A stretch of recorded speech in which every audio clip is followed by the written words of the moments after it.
Learn step-by-step how to make a walk cycle animation inside Autodesk Maya with the Extreme Ball Rig, which you can download for free at animatorsjourney.com. My name is Lucas Ridley. I will be your mentor through this course, this mini course, which is actually a part of Animator's Journey Beginner. I'm showing you for free here on YouTube so that you can get a leg up, literally, in your walk cycle animation by seeing exactly step-by-step what I do to create this walk cycle animation. So if you've never animated before, this is probably a bit too advanced. I recommend starting out with the top 10 beginner animation exercises first and work your way 1 through 10. And the walk cycle's in there, but you may want to start off with something a bit more simple than this. Walk cycles are deceptively difficult, and in Animator's Journey Beginner course, there's many lessons leading up to this. This is actually the last thing we do on Beginner because it is quite an advanced thing to do. So even if you kind of follow exactly with what I'm doing and you get exactly the same results, there can be a lot that's missed in translation if you've never animated other beginner exercises. I want to put that disclaimer out there that I think if you've never animated before, you definitely want to spread your wings a little bit and dive into some more beginner animation stuff with a bouncing ball, for example, with the tail and all that kind of good thing. This is for people who are at the stage where they're ready to try a walk cycle animation in their animation journey, and I hope this helps. And if you enjoy this, please subscribe to the channel so you can get more updates on free lessons like this. So if you watch this animation tutorial and you feel like you're a little bit behind, consider enrolling in the Animation Journey Beginner course, where you get access to mentorship from me, and I give you feedback to tell you exactly what's going on in your animation and how to fix it.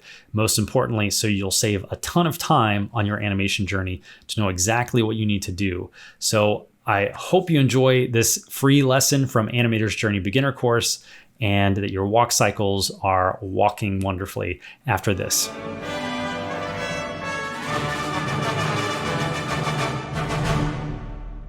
Welcome to the walk demonstration. I'm going to get the Extreme Ball Rig and I'm going to perform a walk animation from start to finish so that you can see how I approach it with all the knowledge that we have to create a walk cycle on the spot. All right.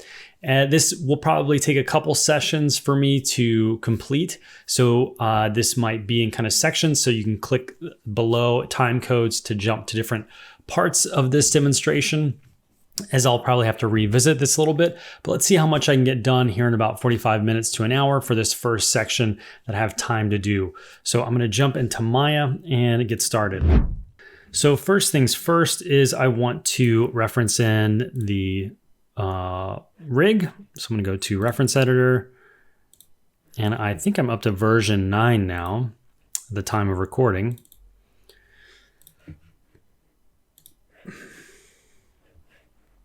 And I'm going to isolate the picker so we don't see it in the viewport. And then I'm going to set the project. And then I'm going to go ahead and save a version for week 4.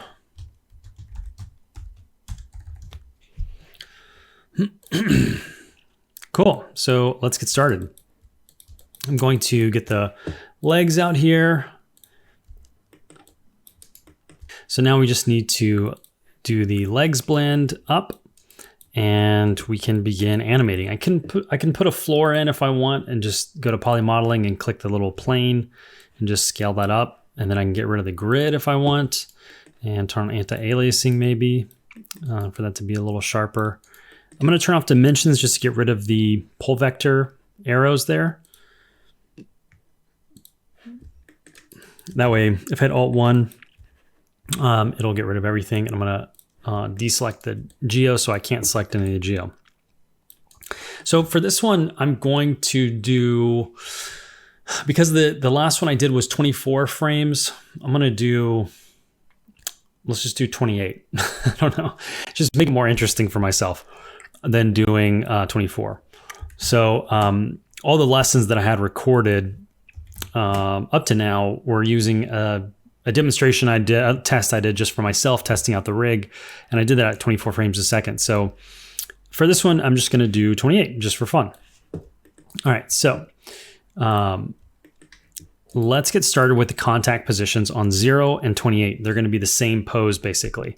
So I'm going to get the contact positions in, and I'm not going to be looking at any reference for this just because I know how walks work kind of, but I'm including reference for you to use of me walking. So don't hesitate to use that and refer to, but again, that's just reference, right? Like get the general idea down, and then in our reviews, we can go over how to tweak it. But we want to have a kind of generic walk. So we don't want to get too in the nitty gritty and make it exactly like the way I walk on a treadmill. We just want to get the broad strokes in and then add detail from an animation perspective. So that's partly why I'm not using reference for this as well. All right, so first thing is I need to get this to work. Oh, because I did see, I don't like, that's the one thing I don't like about this. Yeah, this is geo, so you have to have geo selectable. So I'm going to put the ground on a display layer here so I can't touch it. So I'm going to go there, and then I'm just going to change this to reference. So now I can't grab it. All right. Now I can use the picker. It's an annoying thing about that. So I'll pull this down. I'll tilt myself forward here to make sure I'm actually walking. I'm in a walking posture. Then I'm going to push my legs in a little bit here for both of these because it's such a wide stance. I kind of want to make sure that we're in the same neighborhood. And now's a decent time to start making sure we're kind of mirroring everything over. So I'm going to go negative 0.23. I'm going to copy this and go positive. So we're just kind of mirroring those over, and then I can always change that if it's not working. I'll start with this leg back, and I'm going to use the foot roll, and it's right here. So let's get this up. Just make sure everything's working that way. And before I figure out how far apart to put the feet, I want to make sure I'm getting the rotations in on the hip. So I'm also going to use this for the twist. And then I'll use this blue one for the hip tilt, this way and that way. And it's pretty much going to stay angled forward. Let's just say 4.5. And maybe there's a little overlap when we come up and go down. Maybe there'll be a little overlapping rotation there, but not much. But let's go ahead and build in for the contact pose. We know we want our kind of hips to be going in the direction that the feet are, so we can move those forward and back, and I can go ahead and get the heel strike going there and pull that forward. And we can kind of see from this amount that I'm roughly, about a foot's length or two if we're going from heel to heel. But the gap area, I kind of look at it and think, okay, I could maybe fit one of these feet between there, and that's like a decent spot to start. I might bring them back and see if I can't pull the person up, because this is a little bit slower than my last 24 one. I'm doing 28 this time. I don't want to have the same length of stride, so I'm actually going to shorten the stride just a touch. And notice I'm not really paying attention to, what the values are. I'm just kind of going off of what the legs are allowing me to do based on the foot rolls that I'm going to have. So this is in a decent spot, and I'm going to leave the hips flat here so that they'll have somewhere to go when the screen right foot footfall occurs, and I can raise that hip up. All right, and the only other thing I might want to be doing is favoring, it's right in the middle. We'll see how it goes. I just want to get the general poses in, and then I can determine what I want to do after that. So I'm going to hit S here to set a key on everything. The picker might flash a little bit when I set these keyframes. And I'm going to go to the end and set a keyframe as well. Now I can go to right in the middle, and I can essentially mirror these poses over. So anything that I did to one side, I want to do to the other. So here I can start kind of at the top and go down. is one way to do it. So instead of a negative rotate Y, I'll just change that to a positive. So now we're going in the other direction, and then we can copy paste whatever values we have here. Negative 1.243. So we can go negative 1.243. And then we can change the roll as well. So I'm just kind of going back and forth, 3, 4, 6. And I don't know, that these are going to be the final values. This is just, I can't make a determination until I have something in there. So to figure out where the front foot is, I need to go back to 0.28 and then check what this value is, 0.893. So I'll go 0.893 on this frame, 0.893. And then I need to figure out what the roll was on that frame. For this other foot, it was negative 15.5. Negative 15.5.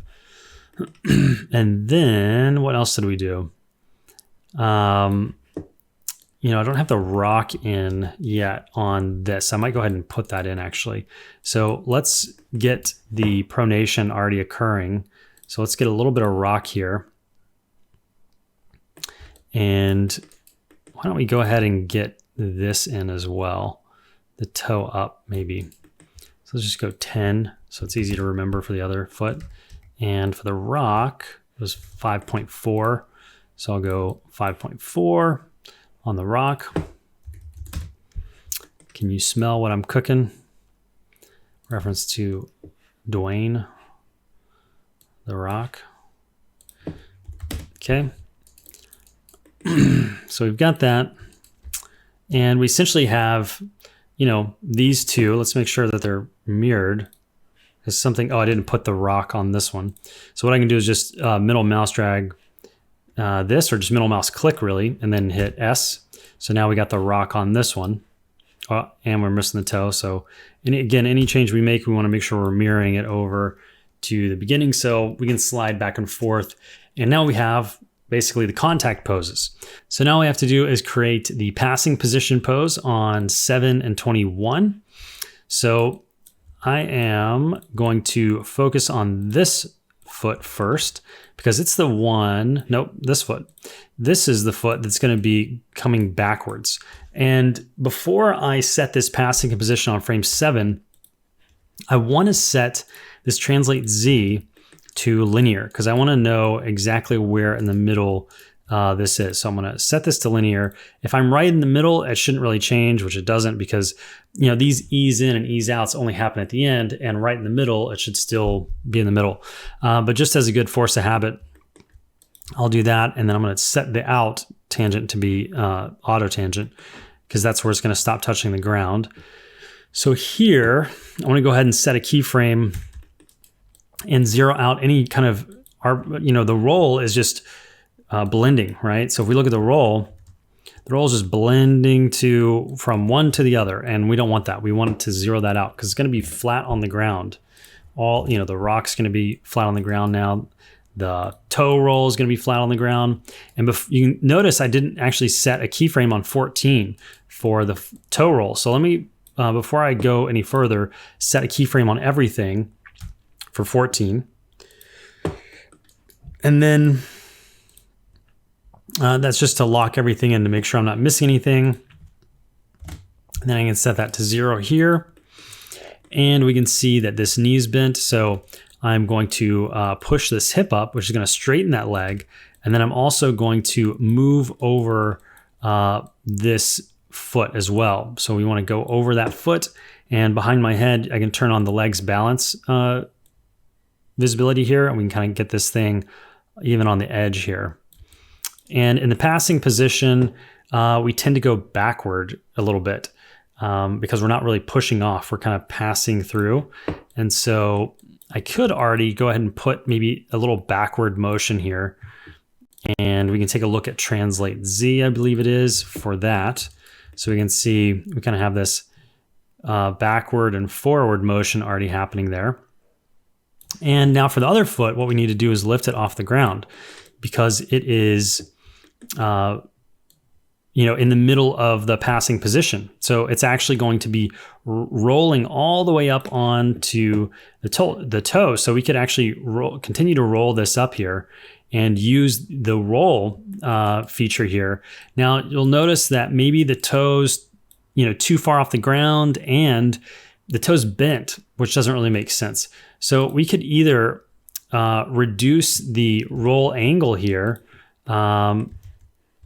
And I'm trying to remember which one it is. It looks like it's acting a bit funky right now when I did undo there. Let's make sure this is working. So I could bring this up to match 40. So the start and end is the same. I don't know why that's acting up. What in the world are you doing? That is funky business right there. So we could use these, or we could counter key by using some of these independent toe controls to get the foot kind of flat. I'm going to go ahead and use the attributes in this single control just to keep everything in one place.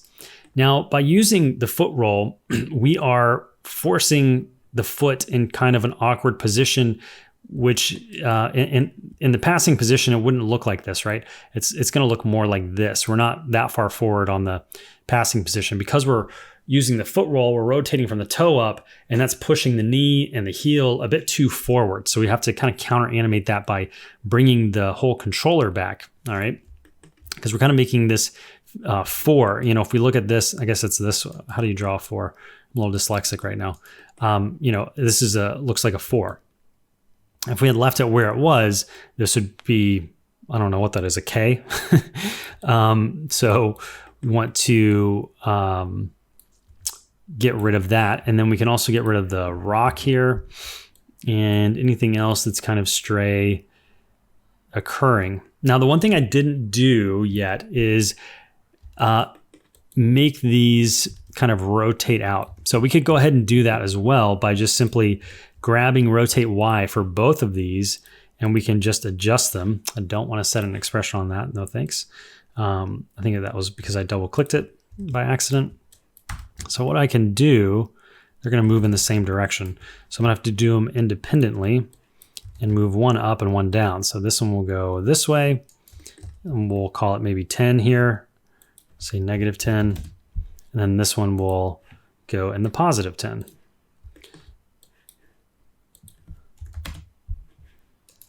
So that's maybe a little exaggerated. Let's see.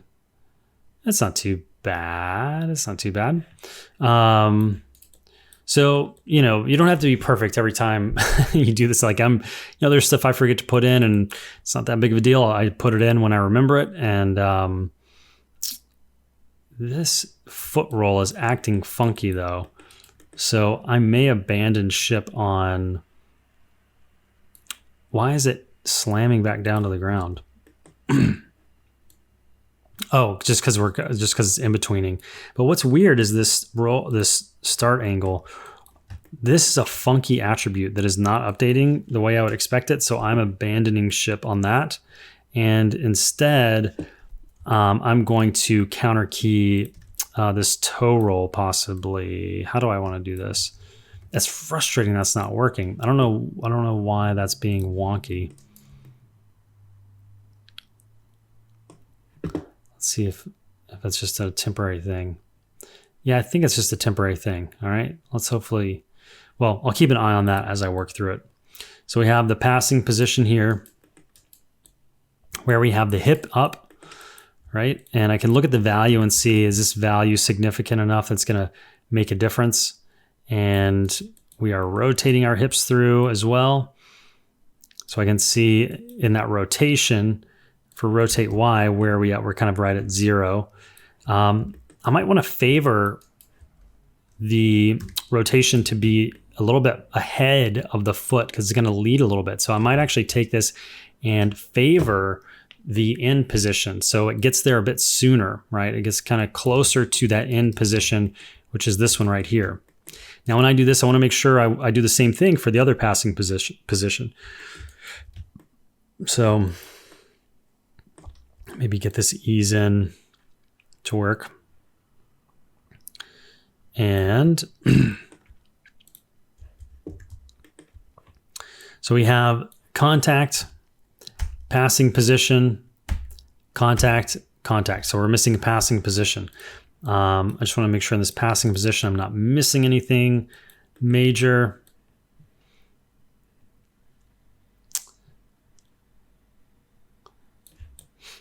We could go down. The one thing I'm looking at is just how, if I look at an orthographic view,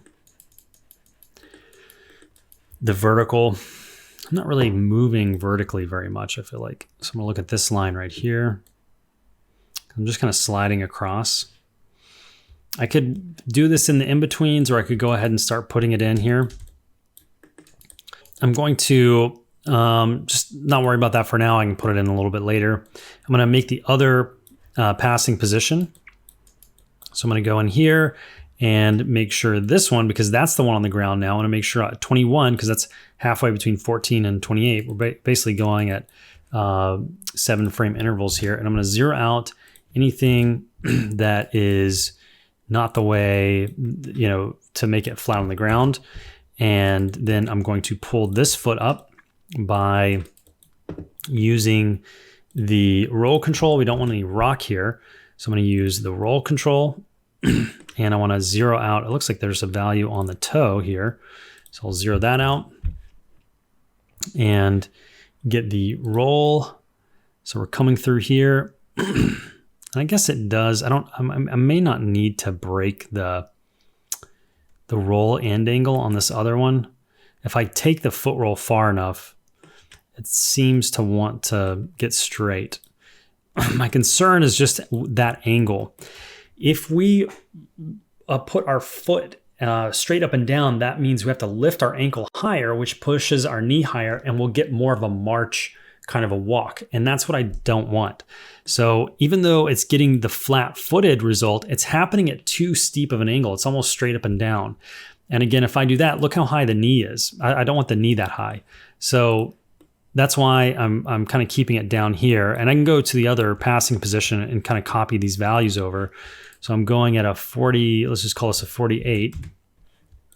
And even that maybe is a little steep, but we'll just keep an eye on it as we work through the animation. So I'll go 48, which I was already pretty much on. And then I think this was actually 48 too, coincidentally. Let's jump back here. That was 60. Oh, wait, sorry, I'm on the wrong controller. Yeah, 48, 48. So that's easy to remember. And so you got 48, 48. Everything else is zeroed out that we don't like. And then we just need to address the hips.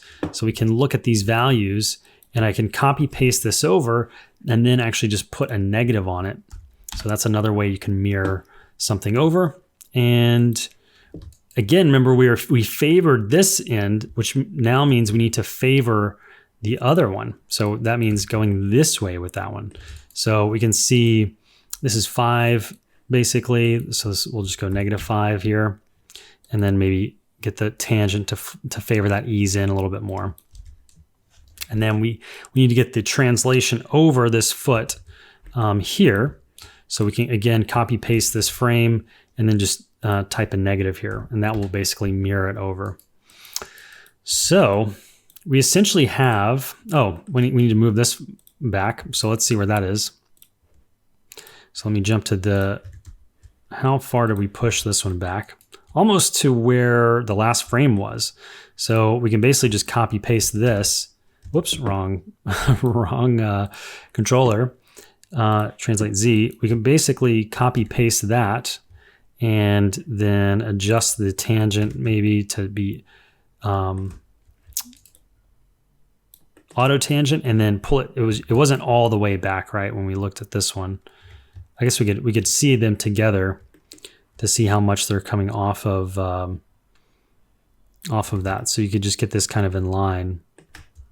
The other thing is, remember in the passing position, we pulled our guy back or girl. So I'm gonna copy paste that so it brings them back as well. All right.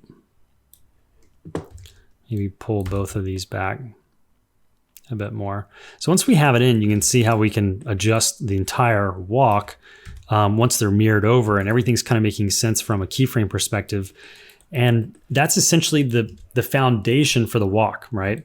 We have the contacts and we have the passing positions. Now it's just a matter of essentially cleaning this stuff up, making it work as a cycle, and putting in all the detail that we've seen in the reference.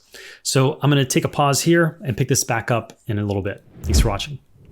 All right, welcome back. If you've taken a break as well, with my work schedule, of course, I only have so much time to, in continuity, to devote to this sometimes. So that's why I have to take a break, especially on these longer demo presentations. So it might take me a second to kind of get reoriented here, but essentially we have the contact and the passing positions done. And what I can start to do now is add breakdowns. So let me just get rid of this display isolate picker thing there, and we can get started. So the first breakdown that I tend to like to put in is right after the contact, because I just like to work chronologically as long as I can, and then I'll start bouncing around as I need. So I essentially, in a worst case scenario, can just go, 50% here, and then start to figure out what is going wrong and what do I want to have be happening. So I know just from my reference and having done the lecture on walk that the down position typically tends to be right after we take all the weight onto the new foot. So it's going to be this foot. So, and we can tell that the heel is still, or the toes are still up, and so we can correct for that. So I'm going to go to 3, which is essentially the middle frame here, and start to kind of fix this stuff. So I'm going to zero out the rock and the roll and get the foot on the ground. And then I'm going to bring down that, straighten the leg out, because now the ankle wasn't higher up. Based on where the roll is going to change that length of the knee. So when we put it straight on the ground, that's as far away as the ankle can be from the hip, which is going to straighten out that leg if we don't move this down. So I'm going to just grab the COG and pull this down. And I can toggle back and forth and see kind of knee position wise, the thigh bone relative to the shin bone, what that angle is at the knee bend.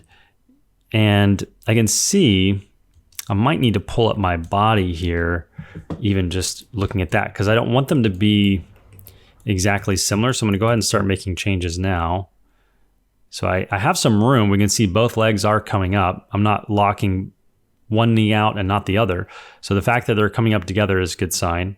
If they weren't, you could just move the character forward or backward, and or check that the feet are, in the middle. You're not like animating the feet away from the body or something weird. So pulling that up will straighten that out so that when we do go to here, we get a slight more bend possibly. And maybe I need to go a little bit further. Let's see. Slightly bit further. And we can see there is a bit of a change if we're looking at the shin bone. This is pretty straight up and down, and this one isn't. So that's telling me that there is some kind of angular change at the knee joint, which is what we want. We want it to take the weight. And the other thing that we haven't put in yet, which we'll have to probably come back to this translate why, is the hip rotation. We really want the hip rotation to feel like it's taking the weight on this breakdown. So I'm going to rotate this up and check that rotate Y and see what the maximum is. And I don't really want to go past the maximum. We could probably go just shy of it so that we have this kind of long ease in from the breakdown to the passing position. And then we can determine whether or not that's the right amount. We basically want to get in the timing, and then we can figure out, do we need to have more or less of whatever attribute we're kind of evaluating at the time. So, and then we'll have to fix some of the, knee stuff later, but I'm not worried about that right now. I just want to get the bones of the animation in, and then I can make those tweaks as I need it, as I need to make them. But I can already tell that there's going to be probably an issue there. So because I rotated the hip up, the knee no longer has that orientation that I created. So I want to kind of get that in the neighborhood. And that's why you'll have this back and forth, because, the shin bones connected to the thigh bones, connected to the everything else. So that's why you have the back and forth. If our body was not connected in pieces like this, then we wouldn't have to have this concern. But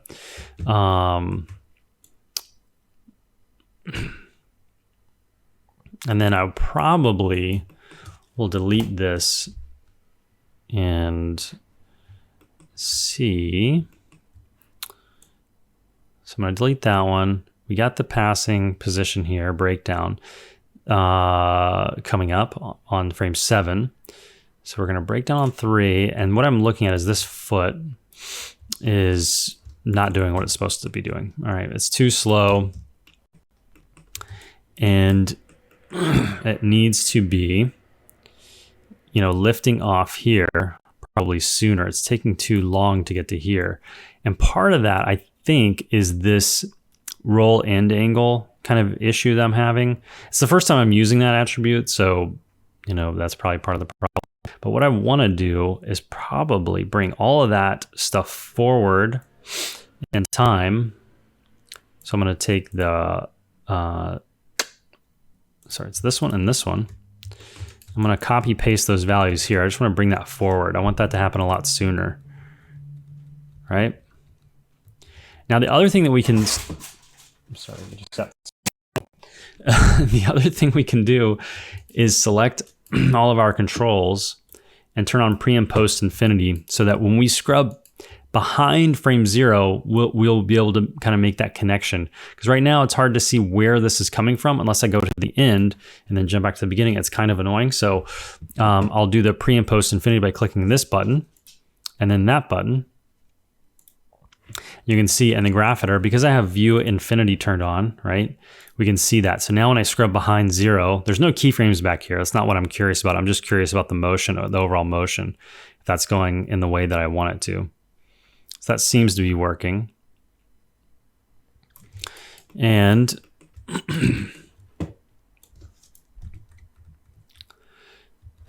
now the only problem is that it's probably going to translate Z. We're kind of hanging out here where we get the heel up, but then it's not moving. So I'm going to select everything just for safety's sake and hit S as well so that everything has a keyframe on it. And then it gives me a visual mile marker of where my keyframes are, as well as actual keyframes to move around to be useful. So let me just reorient myself because I'm just picking this animation back up. So this is going to be in the air.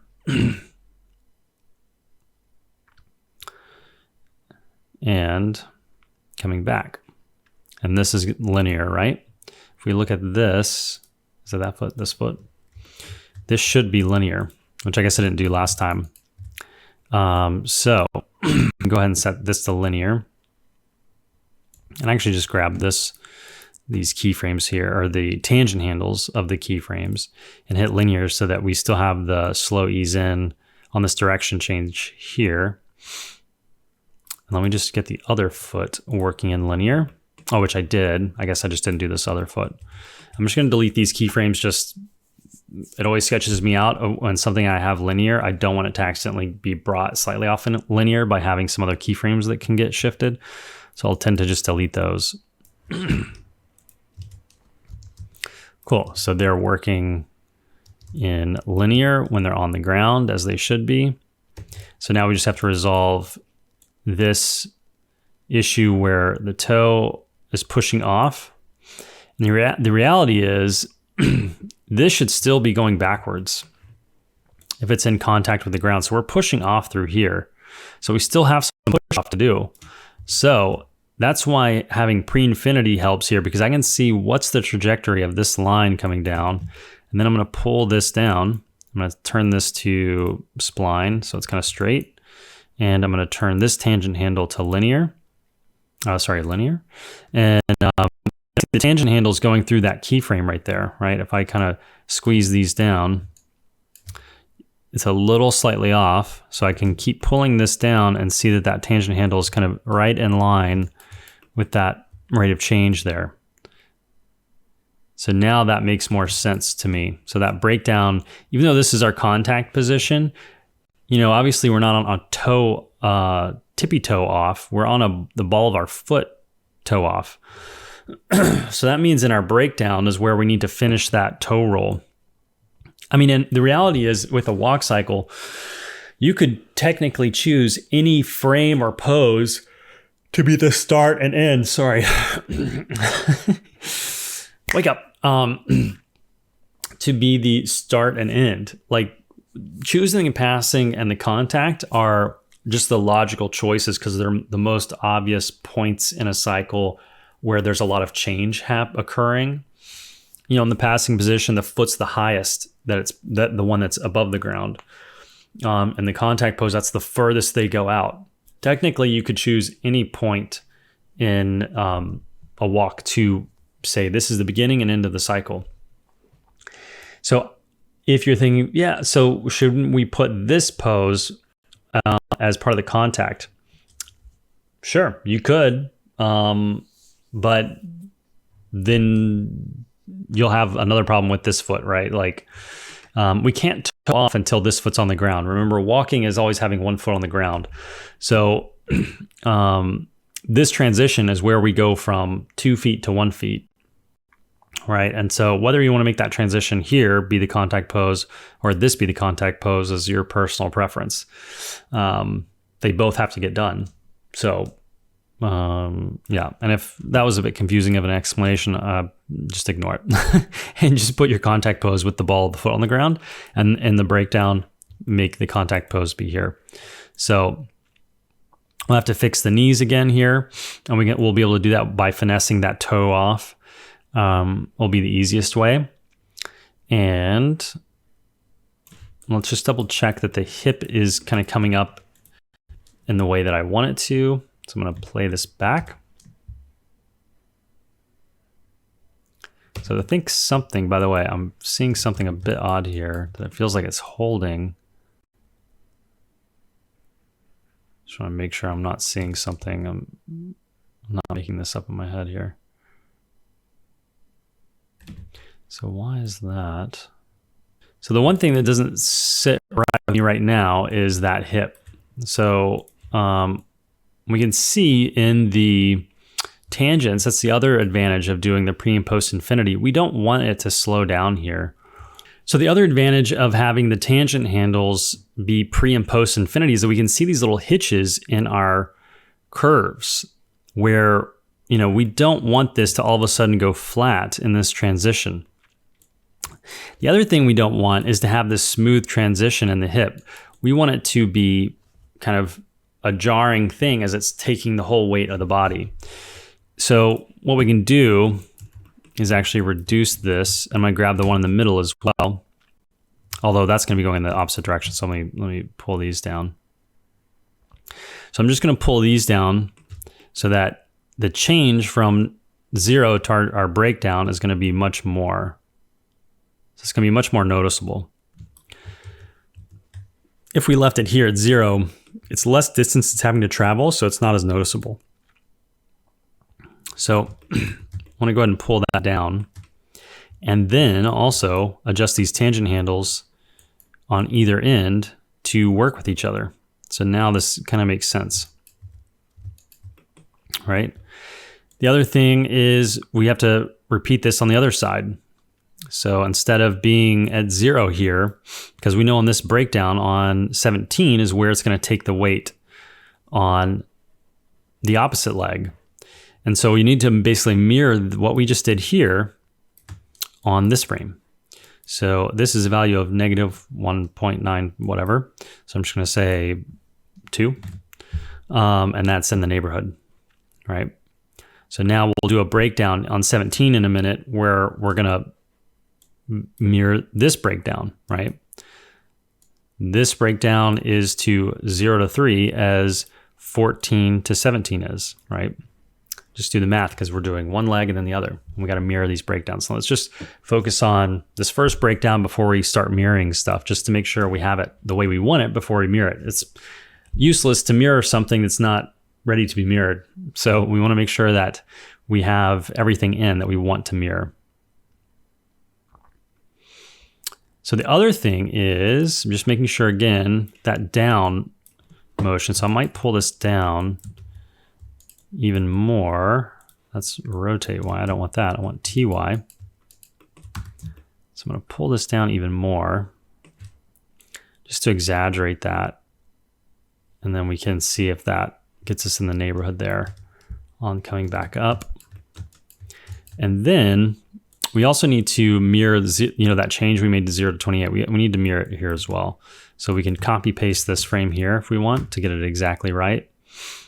And it looks like this leg is too straight. So I want to double check, and we can see that the toe's up here, which is wrong. So let me just double check that we're mirroring that pose correctly before we go any further. And there's always stuff like that that you'll probably catch as you go through and be like, whoops, that's not. So 34.6 versus 34.6. Oh, so the rock is maybe the problem. We're rocking here where we weren't rocking in the other one, right? We had 0 rock there. That's where you can compare these attributes and start to get an idea of like, okay, why does this not look the same? And let's just check the other attributes and make sure I didn't do something wonky on these controls. Because the toe is still up here, this one, so that's at 10, so that's probably part of the problem. Why is that at 10? It's at 0. Oh, we just raised it up there. Let me just make sure that's true on this foot as well. So that's at 10 as well. But the curves I can already tell look different, right? From here to here to there. And then in the passing position on the other side, that is on the ground. But why does this come back up here? That doesn't need to come back up there. So we can just delete that. Hit S to save it. Now the other thing, if we figure out, okay, all this stuff is working the way I expect it to.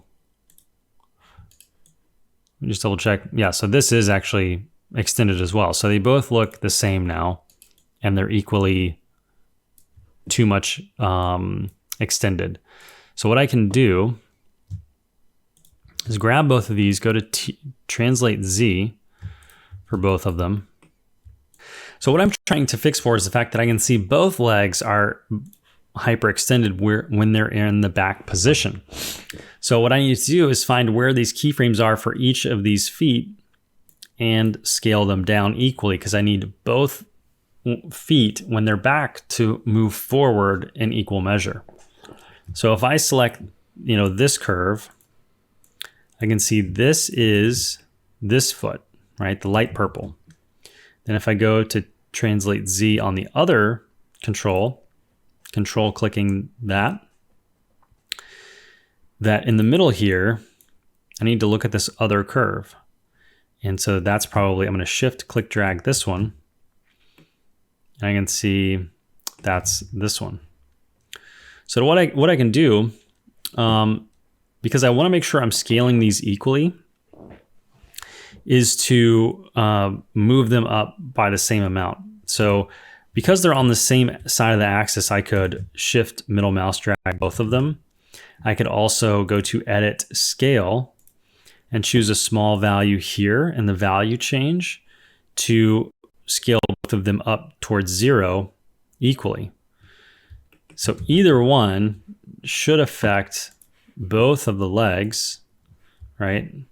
So now they're no longer completely hyperextended at the back. But again, I could also move it. The one change I need to double check now is because of that adjustment, I would need to move this too. Now, because we use scale though, what I can do is undo that and just include this one in that scale adjustment. And I would want to use scale and not move because I want to make this in relationship to basically 0. But even then, we need to think another layer deeper. Do we want to scale this from 0? Or do we want to scale this from the top value? Because this line, because we're using the breakdown to finish that linear translation, is actually coming from up here. So we need to pay pivot the scale from up here. So we're scaling up equally, because if I just scaled from 0, it's going to unevenly scale this one from this one because this is further away. So we want to pivot the scale from this value, because that's going to be the same value for all of these up here, which is 0.893 for me. So I'm going to reselect those keyframes that I want to scale up, go back to the scale tool, this new pivot here. So I can just paste it in because I copied it, Control C, Control V. Now it's going to pivot from up here so that this new keyframe that I made in the breakdown is going to get scaled up relative to its kind of parent above itself, right? For lack of a better term. So now when we do it, it's going to get included. So it's going to, that line that we made with that tangent handle, right, from here is now going to still be in that same orientation, because these both keyframes got scaled equally upward to this, where it was basically coming from, right? This frame, this key here is going all the way through to that linear one right there.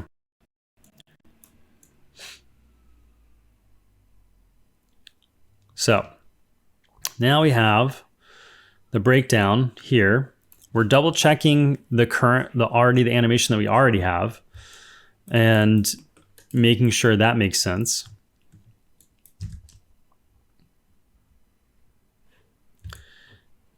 And we want to make sure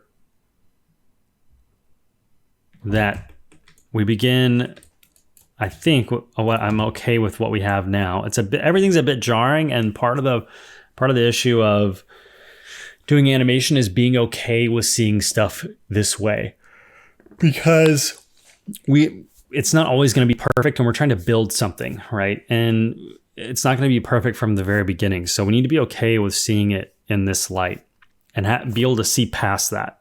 That's the big thing. So I think right now I can kind of see past that and how this is going to be doable and where the fixes are going to need to be made.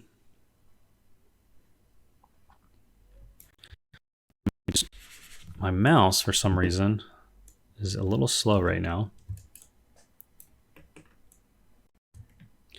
So this is popping too much. You know, we can soften that later.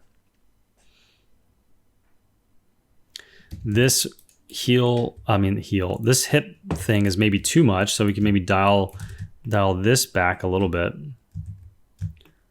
and adjust those tangents. And then pull this back a little bit. And then we can just start to build this in for 17. So we'll do the same thing. We're going to mirror basically this stuff over. So I'm going to go to start with TY first and go to 17, copy paste, mirror that over. I'm also going to look at, just double check rotate Y is doing what I want it to do. I think that's still fine from our passing and contact position.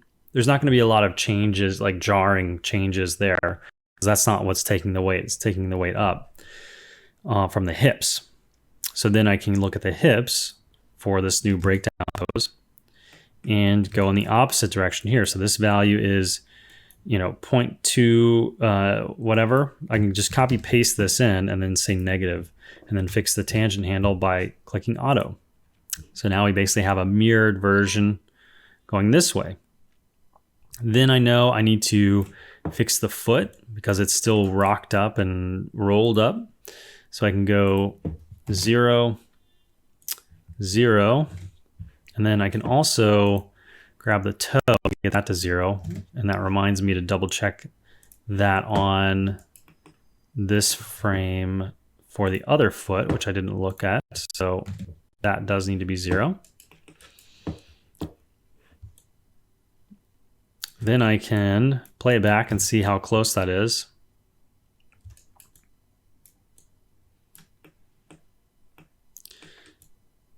And then we know we need to fix the foot the same way that we did here, right? Where we basically, because this is in toe off position, it still needs to keep going back and translate Z in a linear way. So what we can do is do the same thing there. So I'm just I'll hit S on everything just because this is a proper breakdown pose. So having a key on everything will help us visually identify that as well is the case, that it's a breakdown pose. I'm gonna set that to linear, and then I'm gonna squash the graph editor, and I can see there's a slight gap between the curve and the tangent handle. So I'm gonna pull the key till that tangent handle lines up with the curve. And that way I know that is truly linear going through the keyframe that we have.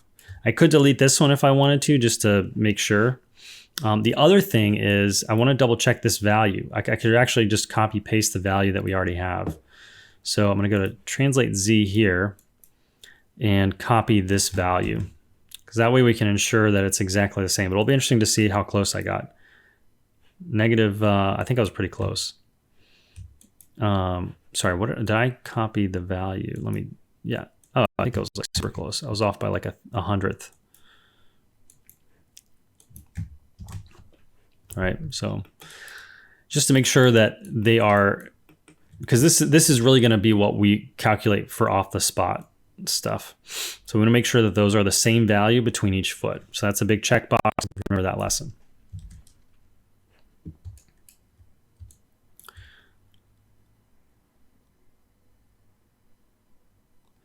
So the other thing is the stuff we did on this might not make sense there's something about this heel pop that I don't like. That break angle thing. So I might decide to bail on that because it doesn't seem to be consistent how it's behaving between the feet. And that is a rig issue and a good example of, how like in a rig, you could have something like that pop up and you just have to deal with it. The rigger doesn't even work at the studio anymore. And so there's no one to go talk to about it, right? And so you're just left with, I have to deal with it. Okay, there's no one to whine to. There's no one to complain to. They're gone. Okay, so this is one of those times where it's like, let me just fix this because something is wonky and it's sketching me out.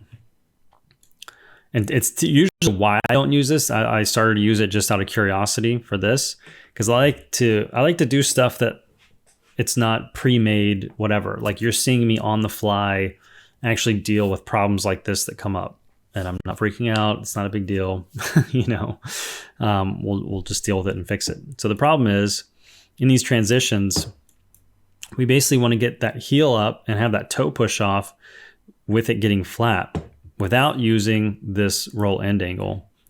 So we can basically just leave it on its default pose, which I believe is 60. So I'm going to go to both feet, go to roll end angle, and just delete the keyframes where it's not 60. Excuse me. And that way, roll end angle. Anywhere where it's not 60. So now we can just go back through those breakdowns and see if that's in the neighborhood of what we need. It seems to be okay. Like we didn't lose a lot of work just by that little change. By continuing that roll attribute, we're getting pretty close there. I'm going to leave this for now, because what I'm really looking for is that the toe is the last thing that kind of touches.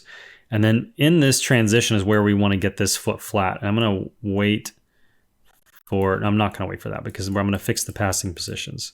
Because this is where the toe should be flat. So we have two ways to fix this. We could continue with the roll attribute, or we could counter animate this toe down. I tend to like to try to keep things on the same controller, so I'm not having to go between here and then back to here and then back to here.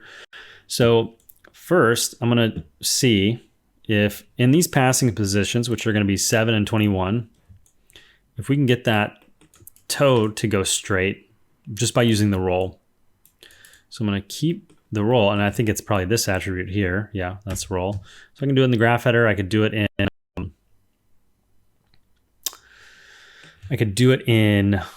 the middle mouse dragging from the viewport. Now, the one problem we're going to run into here is this brings the knee fairly high, because it's not just flattening the foot, it's also increasing kind of the angle of the foot to the ground. We're almost like, we're closer to vertical with our sole of our foot than we are not, right? And that's the only problem I have with this control.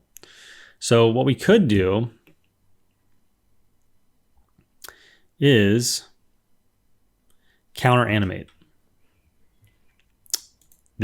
Could go a bit wonky, but what you could do is bring it back. Like, I want the flat foot, but I don't want it to be straight up and down, because look what it does to the knee. It brings our knee up like we're marching or something. We want to keep our knee in a natural, neutral kind of a walk pattern.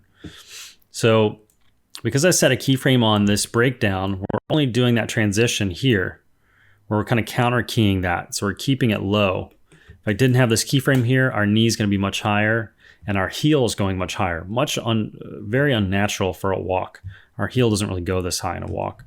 So I think that's probably the solution I'm going to use. The other way you could do it is by rotating this, but the pivot point isn't where we want it. It's back here. So that's why I'm using this control, and that's why those kinds of controls exist.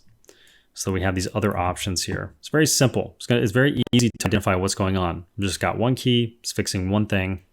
Again, when we go to polish, we could put more keys in, but for now, we're just blocking it in, and it's making sense to me, at least. Hopefully it's making sense to you.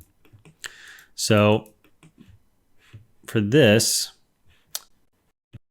I am going to double check that the roll is the same value on the passing. So roll is, so that we don't go too off kilter, I'm just going to say 60, so it's easy to remember. I'm going to fix this tangent handle because I'm noticing that now. I'm also going to go ahead and fix this one because that's obviously not the way we want it to go. We don't want this little hitch to occur through the cycle. Then jump back to this one and do the same thing for 21. This is the breakdown for 21. So we said 60, right? So we need to go 60. Then we need to rotate this down. But what I don't see is we haven't made that breakdown yet, so we don't have a keyframe here. So I'm just going to set a keyframe here for that breakdown that we're going to make after we fix this, and grab the value over here from this. So I'm going to Control-C that, jump back to this one, and just paste it in. And it's freaked out because it pasted it on a couple values, it looks like. So I'm going to rotate X and then paste it. So now it went on just rotate X. What it did earlier was like paste on something else, who knows what. So now we have basically the 21 and 7 are going to look pretty much the same.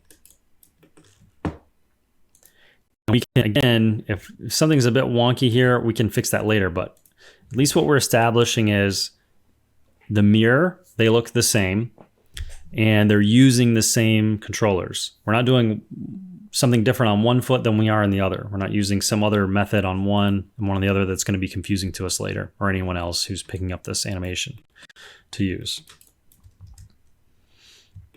So now when I play back, we don't have that weird pop that was, I think, a result of that unfortunate rig issue. We have our hips kind of rocking, tilting up, taking the weight. So we're establishing a bit more weight there.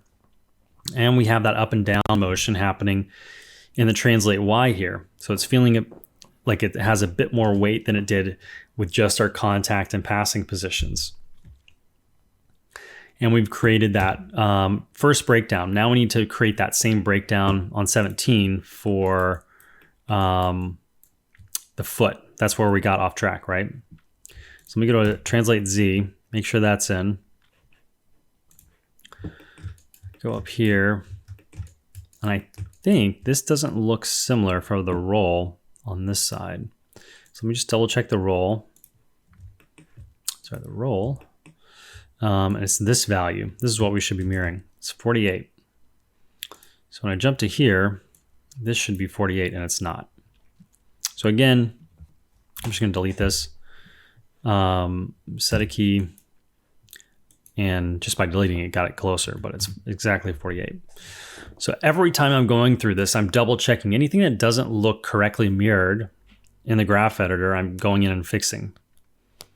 Now, whether you do it my way and you're fixing it as you go, or you're way more diligent than I am and you get it precisely done the first time around, you're going to spend that time in both methods. So for me, it's much more chill, and I'm not stressing out about the precision by getting it perfect the first time. I'm just moving forward. And I am aware that there's maybe things I need to fix, and I just fix them instead of being like stressed out and trying to get it perfect the first time through, which is not going to happen anyways, I can tell you. So you might as well just embrace the fact that there's going to be little fixes you need to do, and just acknowledge that you need to continue to be aware of those, that they're going to pop up, and then they're going to keep popping up, right? We're not close to even being done yet.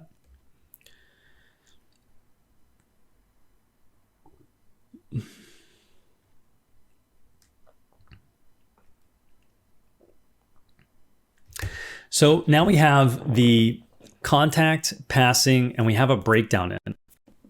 We haven't put a breakdown in here though.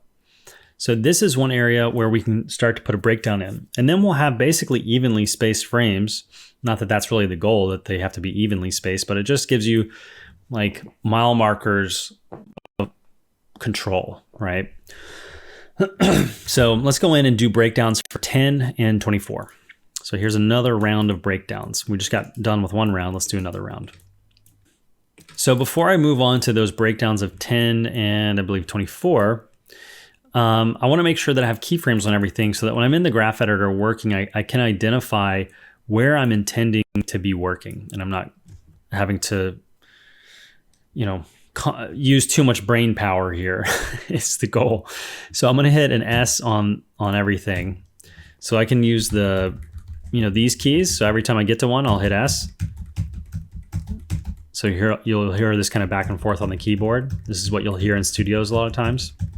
You can tell people are locking in their poses. Then I'm going to go ahead and set a key on 10 and 24 just so that we have that established. And this is kind of, once we get the 10 and 24 breakdowns done, then we can start refining everything. And I'll save out a version of this in case for some reason it starts to go off the rails. I'll have this kind of blocked out version done, and then I can always come back to it in case I thought I messed something up, or I'm using one control when I meant to use the other one, or who knows what. Or even just have reference to, how did I do that? And what was the value on that part of the cycle in case I accidentally move something in some way. I want to work in versions for that reason. So the first thing I notice is this foot is wrong. The foot's going through the ground, the toe's up. None of that should be the case. The toe should not be up. This is the passing position foot, right? We're moving through, so it should still, the toe should still be straight, right? It should look kind of similar to this, with the ankle kind of rotating through to get the heel strike in, because the next thing we're going to be doing is heel striking here. So this in between doesn't make sense for that, right? So we just need to go in and fix it. So first things first, let's see if we need to copy paste this. That's going in the wrong direction. This is me just kind of discovering what the solution is here. So I'm going to just zero this out, which is the counter key we were doing to the foot roll, which means I probably need to look at the foot roll next, because that's what that was affecting. And then move this here. Let me just zero this out. When in doubt, zero out. I just made up a new phrase. I literally just thought of that. All right. So when in doubt, zero out. Oh man, it's super corny, but all right. The other thing is I can see the toes up. I don't want the toe up. And I can see that's gradually happening, and maybe I didn't catch it from before, like back here. The toe doesn't need to start coming up here. So I can take all these rotate Z's and flatten them out. When in doubt, zero out. I'm going to hit zero again. I'm going to say that so many more times now. And so this is where using only the foot roll transition becomes an issue, maybe, is that transition from, the toe to the heel strike. and how we want to resolve that. And this is where we could have to maybe counter key this thing up, because we don't, up until this point, if we look at translate Y, we haven't touched it. And in this transition from the toe, if you can see my hand, toe down, if that's my fingers, to coming through, swinging our heel in, we transition through this kind of flat area here, right? If our toes down and we're sweeping our foot through, we get flat here before we can go into the heel strike. Well, if we don't adjust translate Y, this means this is going to touch the ground when it's flat-footed. We do not want that. So that's how, and Y, on this new breakdown we're making, we can just pull up translate Y here so that it can stay off the ground and translate through. Now, what this also probably tells me is that we may need to compensate stuff and translate Z here, because that heel, and what we'll do later is, let me just double check and see if it's super obvious. We can fix now if it's super obvious. I mean, so it's popping the heel down, which is the problem, which is super obvious. But, and part of that could be the ease in and ease outs for the foot roll and that toe, right? We're getting these ease in and ease outs, which means that middle part has to be really fast. And that's maybe why it's looking like it's popping. And I just know this kind of stuff just from working on this long enough, and you'll, start to get a secondhand knowledge of just intuitiveness of like probably where to look first. Like something's happening and I don't know why. The other thing is, we're working on these kind of evenly spaced frames. Later, when we're polishing this, that's when we start to pull things off of these evenly spaced frames so that we can make those adjustments where we need it. You can also see in these breakdowns that these aren't perfectly in the middle because we're working from 7 to 14. There is no frame that's right in the middle here, right? We're either going to favor the left side or the right side. So there's going to be these one frame adjustments we're going to have to make at some point. 0 to 3 is not the middle of 3 to 7. It's going to be 3.5, right? 3 plus 3 is 6. 4 plus 4 is 8. What's half of 7? It's not 3 or 4. That's 3.5. So what that creates is the need to make these one frame adjustments later. Now, you could totally do the math earlier and say, let's say I want the breakdowns on 4s. And so then we're going to deal with, 4 times 1, 2, 3, 4, 5, 6, 7, 8, which is 32. So instead of a 28 frame cycle, we would have had to have slowed it down to 32.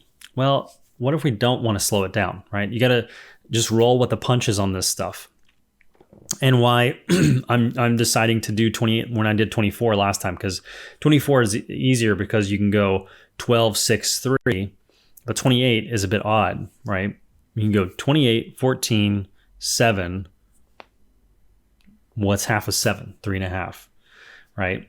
I did this intentionally just because I like to trip myself up, honestly, because things aren't always perfect when you get them, or what a shot can't say the director is like, we need a cycle to work within, I want to see 2 strides in what's 28 times 2, right? So you might have to do this. You might have to hit 2 strides in a certain constrained thing. So if you start with perfectly ideal frames, you're handicapping yourself from being able to deal with more difficult situations. So that's why I intentionally do that to myself, so that when the time comes when it's not my choice, I'm already prepared, because I chose to do it to myself. I chose to be hard on myself so that when someone else is hard on me or the project is hard on me, it's not that big a deal, because I've already conditioned myself to deal with it. Okay. So, but anyway, just to acknowledge that difference in the breakdowns here, and why there's, it's faster here, where, maybe those are some attributes we need to move to 11 instead of having on 10 or something. But I want to make those changes later. I just want to get the bones in again, right? You find another opportunity to say, when in doubt, zero out. And that's a great question. I want to put that on the quiz, but this is happening after the quiz.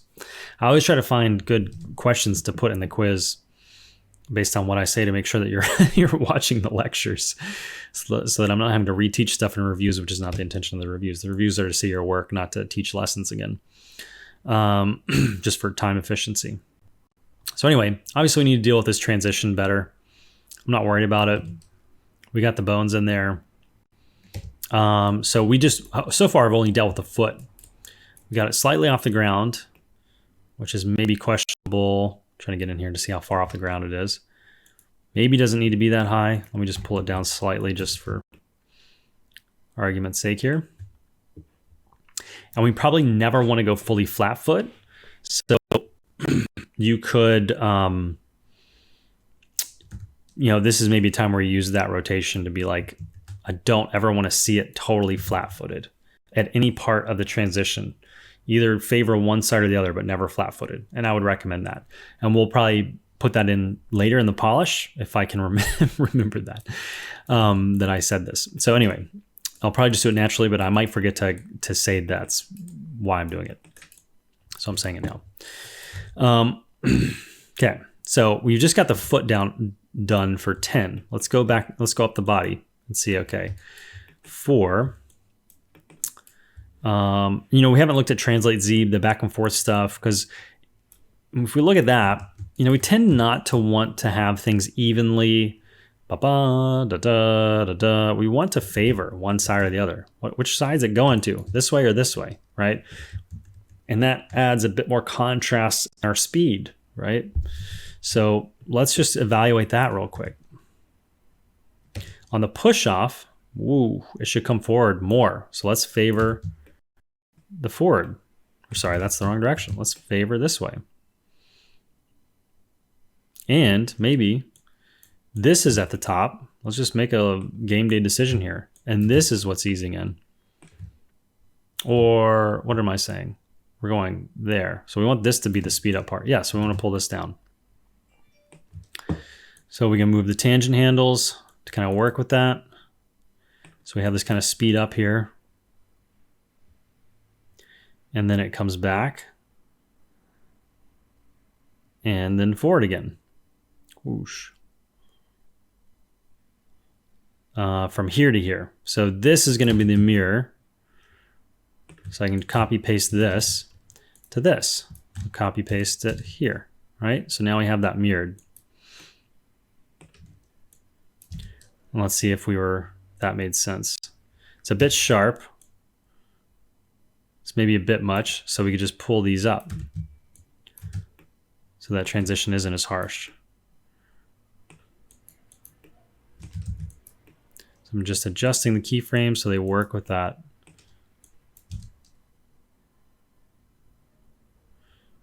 I can already tell when it comes back, I don't like how it hits this wall here. I'm watching, if I turn on the grid, I'm watching, look at 3, this line here and how it hits back here. Is that right? Sorry, when we get here on 7. So now look at 3.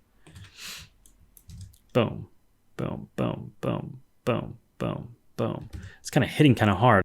And so what we can do, so we could soften into that. We could actually take this and have an ease in here. And we can pull these back. Kind of a similar thing that we just did above. I'm gonna hit auto tangent to get these to be auto tangent. Let's just soften all of this because maybe we pulled this and we may need to pull these back. Let's just see.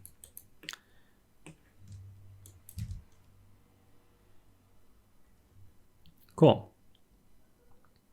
The other thing that's kind of bugging me is that rotate. It feels like it's flattening out too much up here. So I'm already kind of doing some polish stuff. But if I see how, where's the extreme here? When it comes back to here. So if I look at line 1 here that goes up and we're looking at this teal part, it hits right there. I go, boom, hits. That's not as harsh as I think what I'm seeing. So I think that's okay. Translate Y, let's take a look. Something's going on there maybe. Yeah, see? We have this transition up. It's kind of soft. And then we come down where that is lacking here. So that's because it felt like when it's coming down, it's like stomp, stomp, stomp. It's felt uneven. So let's see, stomp, stomp.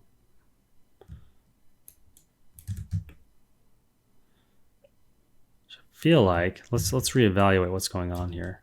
I just don't take for granted what you see in the graph editor, right? Re-question, is this what I meant to do? Because there's so much back and forth and so many things to control. Don't just take for granted, oh, there must have been some reason why I did that. Let's reevaluate it. Like, why did I do this? Why is it doing the way that it's doing? I want to go down in the breakdown, right, which is 3, but it doesn't make sense that we're coming back up this fast. You tend to, unless we want to get the leg straight, which is a legitimate reason, but we could do that also with the hips, right? So let's double check the hips. We could pull those, apart. I'm just going to delete this frame here because it's adding a bit of a wonk to our curve. I could do that here. And that would also provide a softer ease in at the top. So I'm probably going to do that just from looking at the hips again, because how far off straight it was. Look how far I can pull that and it's not straight. The other thing is, let me just jump back here for TY and say, I think I want to keep this down. And the reason is because of gravity. It's harder to go up than it is to go down. Gravity is helping you when you go down, which is why this is so much sharper coming down. The other thing we could do is overshoot. Instead of it being on a whole keyframe, we could keep it going here. And we could put a new keyframe here if we wanted, or we can use the tangent handles to create that overshoot here.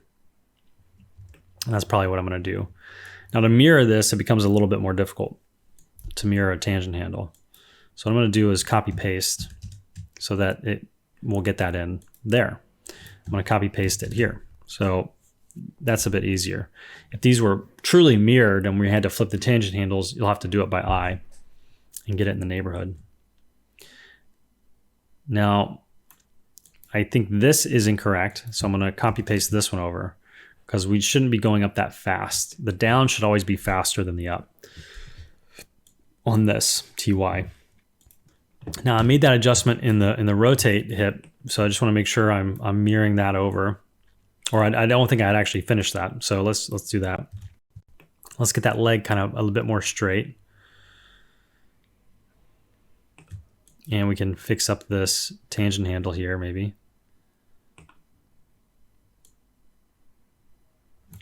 Or the other thing that I guess maybe is more important is how is that push off going? Let's see.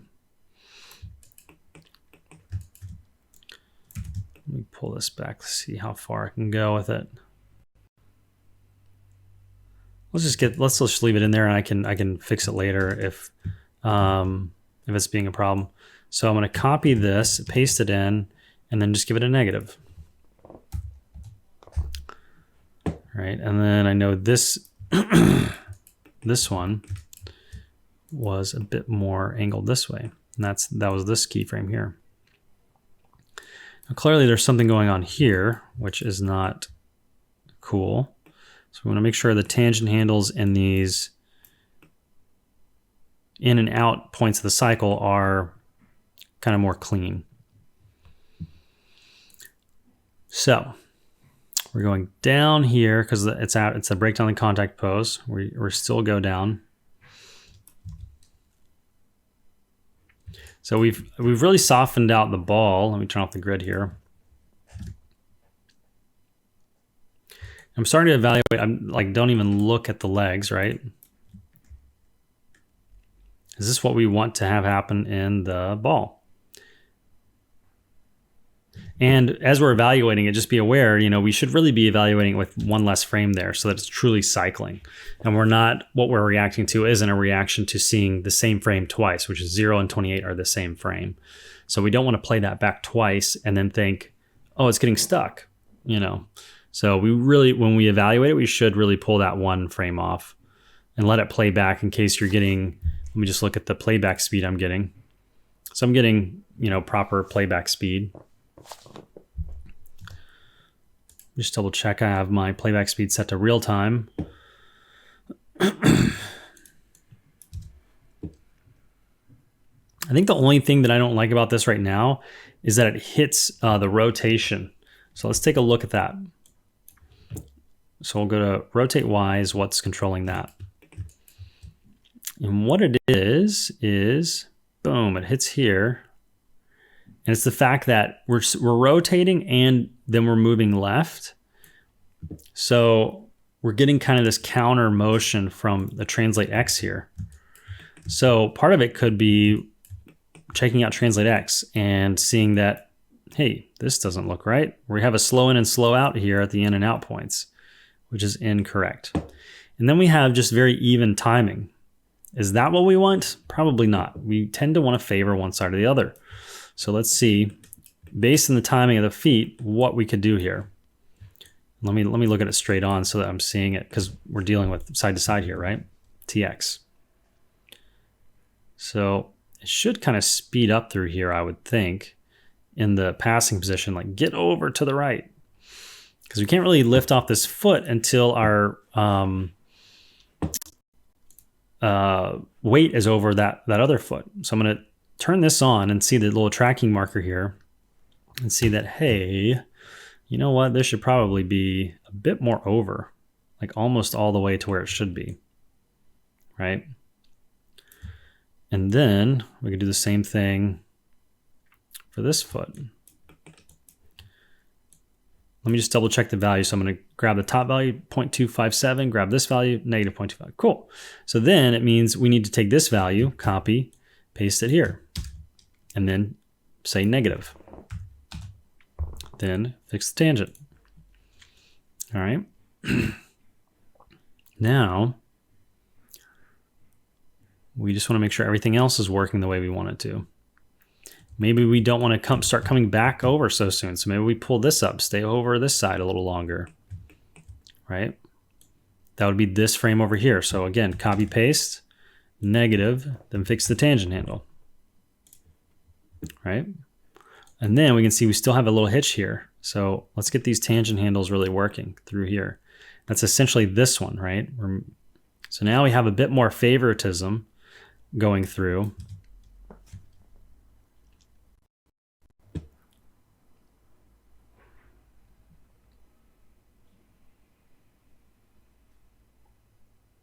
I think the amount that we're going back and forth is maybe too much in the rotation. So I'm going to jump over here. And first thing I'm going to do is just scale this down. So even though we're not to a polishing stage yet, I am polishing the blocking. I want to make sure the blocking is as good as it can be before I go off of it. I don't want to jump ahead to polishing and adding all these keyframes if what I'm starting with doesn't work, right? And so that's why I'm kind of working not in a totally chronological manner of like blocking, then polish. They're totally separate things. Like, no, you need to polish your blocking a little bit, right? So I'm going back in, reevaluating. Do I like this? What's going on here? So I'm going to scale this down, and I need to reset settings because it has the old settings from when we were doing whatever the heck we were doing earlier. So I'm going to say 0.9 maybe, because I can always hit this multiple times. It's more of a pain to change the number than it is to just click this button again. So that's why I choose a small number here, and then I can just hit it multiple times. And then if you want to see where you came from, the first thing you could do before you do that is go to curves, buffer curve, snapshot. And then when we hit apply, we can kind of see where we came from to see how big of a difference that change is. So that feels better to me. And I'm probably going to lose my voice and have to take a break again. Talking for hours is not my forte. You would think it should be if I'm teaching this much, but my voice box doesn't appreciate me talking so much. So that feels a lot better. I think it was, just a magnitude issue, not like a timing issue or something. The other thing is, I think the transition on the hip could be sharper. So let's revisit that. Let's rotate Y. So the transition is going to happen here. Right? So maybe we don't want to be coming from already have started that way. So let's pull this back. All right, and then we can take this value, copy, paste, negative, or in this case positive, then fix the tangent handle. All right. So instead of this nice, smooth, like kind of linear, bop, bop, same rate of change, we're going sharper, longer than sharper, right? As opposed to like this rate of change isn't that big of a difference from this rate of change, right? This keyframe wasn't really doing a ton before. Now it's really holding in this contrast where we're hanging over here and then we're dropping in. So let's see if that does what I want to feel that weight go up in that hip a little bit more. Yeah. Maybe it's a timing issue. Maybe it's a bit off on timing. We can get into that when I want to start offsetting keyframes later. But I think at the value and the general idea is there. Now let's look at an orthographic view and turn on the grid and see how the forward translate motion is working on this kind of COG, the main mover here. See how if we're looking at this grid line, it gets covered up and not covered up over and over? That's what I'm curious about. And if it's smooth or very harsh. It looks fairly smooth right now. And look at the top. The top is going up and down, up and down. So we're kind of getting this motion. And then it's basically going to be just a matter of, fixing up the feet and the knees. If we can get the ball working kind of at this stage, it'll create less work for us later on. All right. So we had done 10, the breakdown on 10, but we hadn't done the breakdown on 24 yet. So let's just reevaluate the breakdown on 10 while we are still at this stage. I know I don't want this to rotate totally flat, so I'm going to remind myself, okay, let's fix this later. I'll do that in polish. And because all this feet stuff isn't right now anyway. It's just kind of in the general ballpark. So on frame 10, let's just double check this foot's doing what we want on this side. The heel is already starting to lift. In a faster walk, that tends to be the case. But let's see. And the leg is already pretty straight. So if we pull the roll back here, because the roll is a bit same, right, through the whole thing. Let's just see what happens when we pull the roll back, how far it yanks the, so that's showing us the foot is hyperextended. So what we could do is either pull back, translate Y up and down, or the hip. Those are the two things we can change now. Because we're saying we don't want to affect the heel. That's eliminating that as something we can change to not have the leg so straight. So we only have two things to adjust now. So let's look at TY. Let's see where that is. It's basically these frames. Well, if we bring that down a little bit, how far do we have to go? We have to go pretty far. So it's probably not that one. So now, process of elimination. Let's rotate Y here. So let's see how far we got to pull this down. Pretty far. So even Steven on translate Y or rotate the hips. So then the question is, could we do both and then get away with having to do less of each because we're kind of adding them on top of each other? Let's see. Let me do a little bit of one and not totally fix the issue. Hit just S on that to get that keyframe back on the breakdown. And then do hips as well. So I'm gonna, because I know the hips and the TY need to kind of work in concert with each other, I'm going to go here and use the even Steven scale because we're going through 0 here. They're both equally going past 0 one way and then the other. So if I'm going to change one, of course I'm working on the wrong attribute. I'm working on rotate Y. I want this one, which is not going up and down past whatever, so we can just move these. That should have been the clue that I was looking at the wrong thing. So I'm just going to delete these. And then I'm going to maybe adjust these tangents a little bit.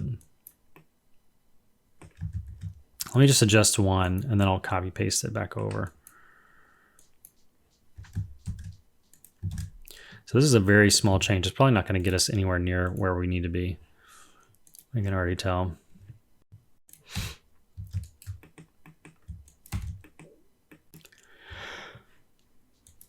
Oh, we set a keyframe on that. Let's pull that. Hit that one more time with a key. Now let's grab these two. That rotate Y gets me every time. I do not want you as the rotate. I want this as the rotate. Okay. I was looking at the wrong rotate. So we're on 10 and 24. We're looking at this one now. Well, and that's not the, let's get the key because that's where the heel's down. So we're still having to go pretty far. The TY didn't get us as far as we wanted to go.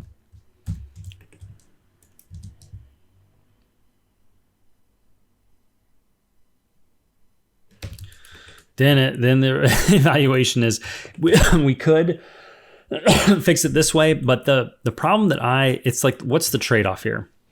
Is the trade-off that we're gonna have to go so much lower that now the COG isn't straight through here.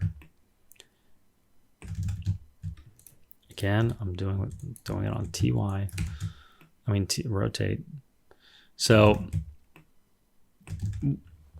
what I'm saying is the fix could cause more problems than the small adjustment that it's fixing. So at this stage, I'm going to leave it. And then if later I decide I want to do like single frame tweaks, we could maybe there by who knows what. I think a TY and it could also be a rotate issue because we also pulled back the rotations. These aren't going as far, right? These used to be up here. So that the length, even though that's still not really doing, it's getting it close. And the rotate wasn't even that far back. So anyway, I'm going to leave it for now. So I'm going to undo that basically roll where we had it go to 0. And I want to just double check that it is linear here. I'm going to go ahead and delete these frames just because, again, it makes me paranoid that in an area where I know I don't want any adjustments, I want it to be purely linear, that I don't want to see any keyframes there.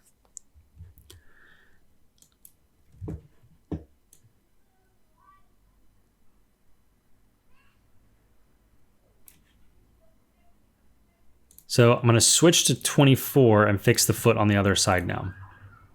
So let's fix that the same way that we fixed the other foot. So if we ever get confused on what did we do, let's just again refer back to 10. So on 10, what did we do? We probably zeroed this out. Everything looks kind of zeroed out. When in doubt, zero out. So that's zeroed out. Roll is probably zeroed out, right? So we'll just do the same thing over here on 24. We'll zero this out.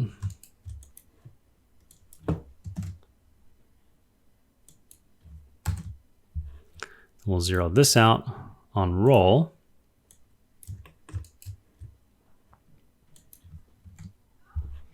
And then we can pull the foot up by the same amount. So let's go to translate Y here on 10, copy that value and put that on 24, right?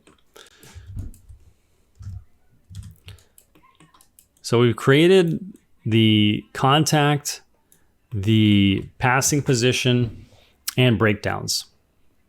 So now all we have to clean up is essentially the feet and the knees. And we can do that in the polishing phase because there is hitches there in the knees and in the feet transitions. And in a worst case scenario, you just brute force it frame by frame, right? It's not like, it doesn't have to be rocket science at this stage. When you get the bones in, then you're kind of free to play, right? And so what I would do is save a version out so that in case you start to go off the rails, you always have this version to come back to and start from here again. At least it's like saving your place in a game, right? You always want to have a checkpoint. This is your checkpoint in the game. And the main thing I'm looking for to know this is my checkpoint is that I like what the ball's doing, right? Maybe the only thing that we haven't done is this. We haven't done the rock kind of tilt head motion, right? That's all zeroed out. So let's just do a pass of just that and just see what we can get. So on the down, and because that's going to be a reaction to the down motion, right? So let's go to like an orthographic view. I'm going to hit Alt-1. And we can just see it's going down.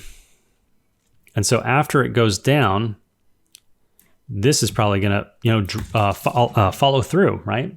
It could drag here, right? Stay up. And then here it could go down. And then I'll probably just delete that. So just put that in for the other one. So in the breakdown here on 17, stays up. And then here it goes down. And then we just delete that. And we can fix these tangents, right? And just see if that gets us anywhere in the neighborhood of what we want to see.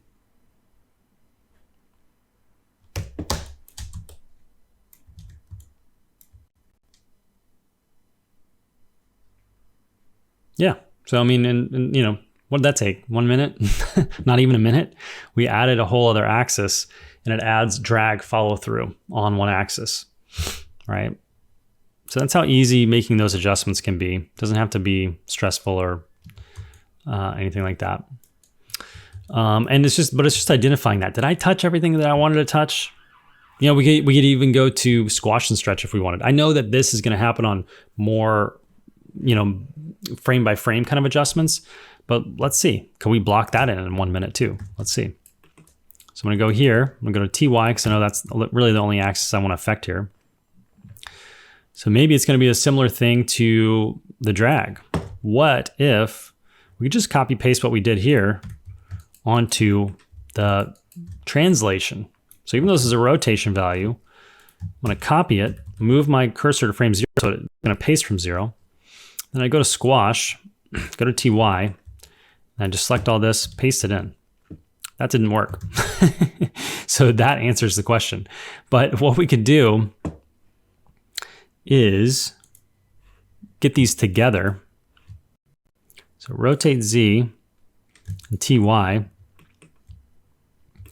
going to try that one more time. Copy, paste, and we can fix it, right? Oh, because this had TY had extra keyframes. That's why it didn't work, because we had deleted those, remember, from rotate. So that was the only difference. And then all we have to do is actually just pull this back down to a 0 value. So TY, because it's like obviously shot our character way up, but that's because the rotate Z is leaning forward. So it's starting from a higher value, right? It's starting from like a value of 4. Squash and stretch is going from 0. So it should start from 0. So we could just actually take this value and subtract everything by it. So I'll copy this value, grab all the keyframes, go in here and say minus equals, paste that value in. It's going to pop everything down more relative to 0. Then we can see, is it going in the right direction? We want it to be dragging in this direction, and it's squashing it clearly. So we can mirror this. So let's mirror the value over. So I'll reset the settings and say -1 here. Hit apply. So it flips it. And then we can see clearly this is way too much. So we can dial this back by 0.5 and really bring it back. So now, boom. Work smarter, not harder. We just copied keyframes we already had from drag and follow through of the rotation, and we used it for the squash and stretch. Now this is still too much, so I can just keep hitting apply until it gets to where I want it to be, right? Every time I'm just halving it. So it could be a tiny amount. Or we could go in the other direction. Did I go too much? Just hit undo, or add a 1 point something there.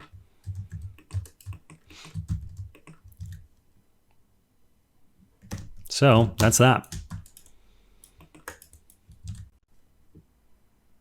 Got a little bit of squash and stretch. You might not even be able to see it, but you can probably feel it. Just feels a bit more fluid, a bit more soft, a bit more organic and real, And then all we have left to do is really clean up the feet. So I'm about to lose my voice, so I'm going to have to take a break again. But I'm going to pick this back up, and really all we have left to do is just fix the feet and the knees, which is a pain sometimes. But we'll take it in stride together, literally. And when in doubt, zero out. What else did I come up with in this demo? Anyways, thanks for watching, and I will see you in this next part in a moment. But for me, it's going to be who knows when, because my voice is killing me. All right, I'm back. My voice is recovered a little bit, so let's keep going. We basically just need to clean up the feet and the knees. I have gone ahead and saved a version of what I've got so far. I'm going to go ahead and save another version just in case I forget and hit Control S to save, that I don't overwrite the version that I'm trying to keep separate. So I'm going to go File, Save, Scene As, and so this is version 3. So now if I hit Control S again, it's not going to overwrite the kind of saved blocking version. So we basically have all these pops in the feet and the knees that we need to clean up. And typically when I'm doing this non-demonstration wise, I'll just go for it because there's not so much difference that can happen between a couple of frames that's going to make me too worried about how I'm mirroring one change from one foot to the other. It's going to be close enough if I'm looking at arcs and looking at the same things and making decisions on the same way.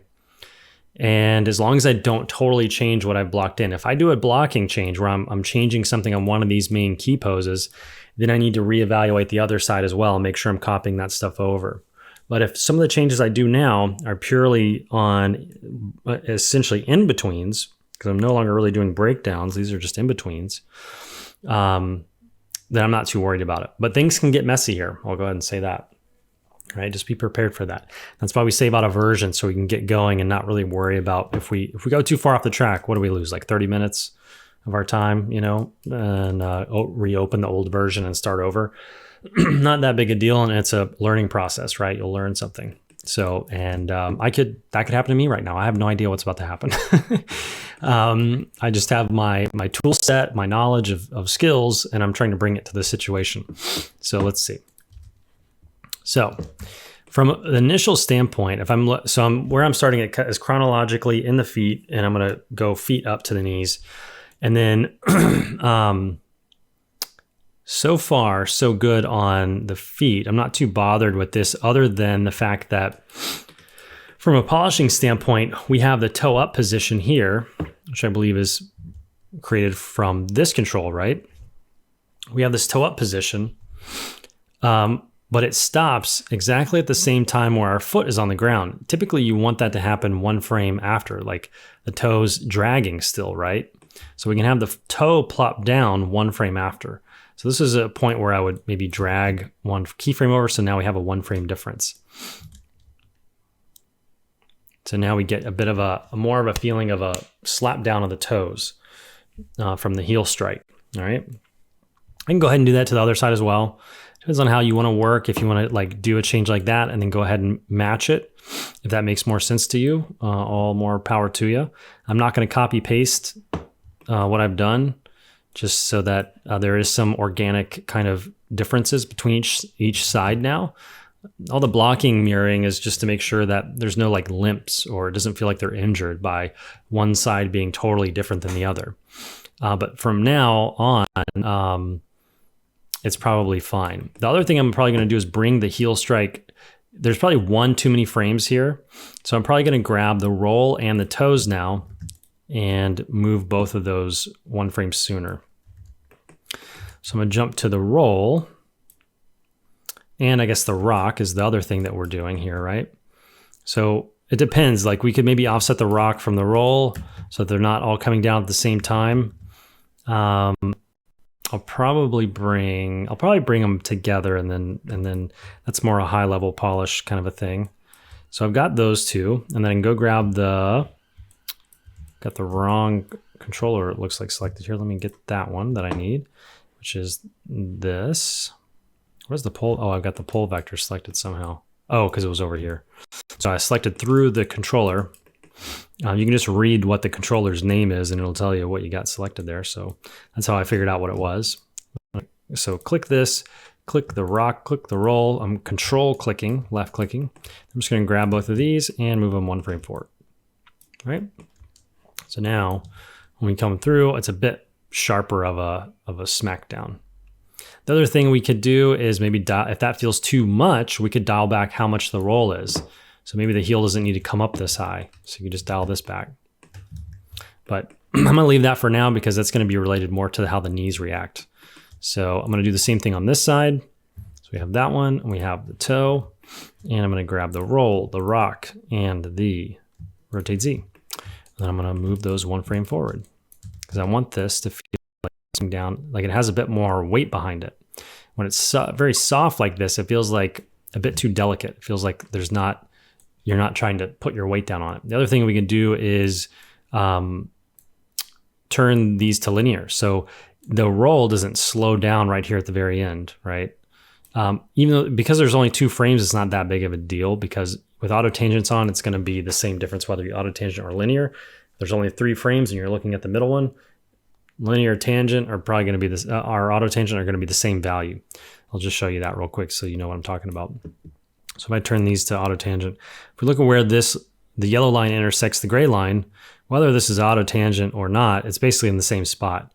We're not going on half frames here, so that's why I'm not concerned about changing the tangents there. Whoops, hit spacebar accidentally. Okay, so we got that. So then the main problem we have here is with the toe off. And what I want to look at is, I think the easiest thing to do is probably turn on the trackers and then turn off the shoes. And we could turn on ghosting for this if we wanted. So we can go to visualize, open ghosting editor. And we can say, create ghost from selected and see how that is going. We can see there's a problem right here. See how that is not an arc? That goes to a point and then starts changing direction immediately. And then we have a little divot right here. The arc doesn't go nice up and down. There's a little divot here. So however we want to address these changes, it's up to you. However you want to work cleanly is your prerogative, right? So we can make these adjustments and then we'll probably need to relook at timing because it's hard to see the timing when there's these pops. So maybe we fix these things and then we realize, ooh, that's too slow or that's too fast. And then we'll have to make adjustments again. Totally fine, totally normal. All right. So how I am going to address that is I might turn the shoes back on and then just template them. I wonder why it's not letting me template them. It's a little weird. Anyway, not that big a deal. So how I'm going to do it, I might do it all on this control. The reason why I'm trying to turn the shoes back on is because I want to do this within the context of what we're actually manipulating. Is the toe bent? Is it not bent? We can't see that without the geometry on. I was trying to turn it on template so we get basically like a wireframe so we can see through and still see the trackers.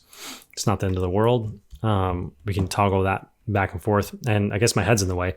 What I'm turning on is the trackers behind my head. I'll just move this up here for now. So, right, all these trackers that are just unique to this. Not every rig has this. This is just what I did.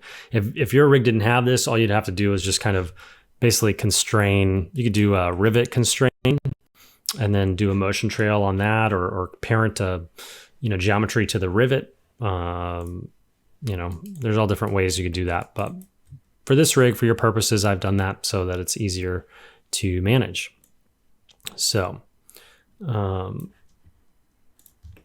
the question is, how do I want to resolve that? And where is the pop happening? Is the pop happening just in the heel or is it also in how this toe is pushing off?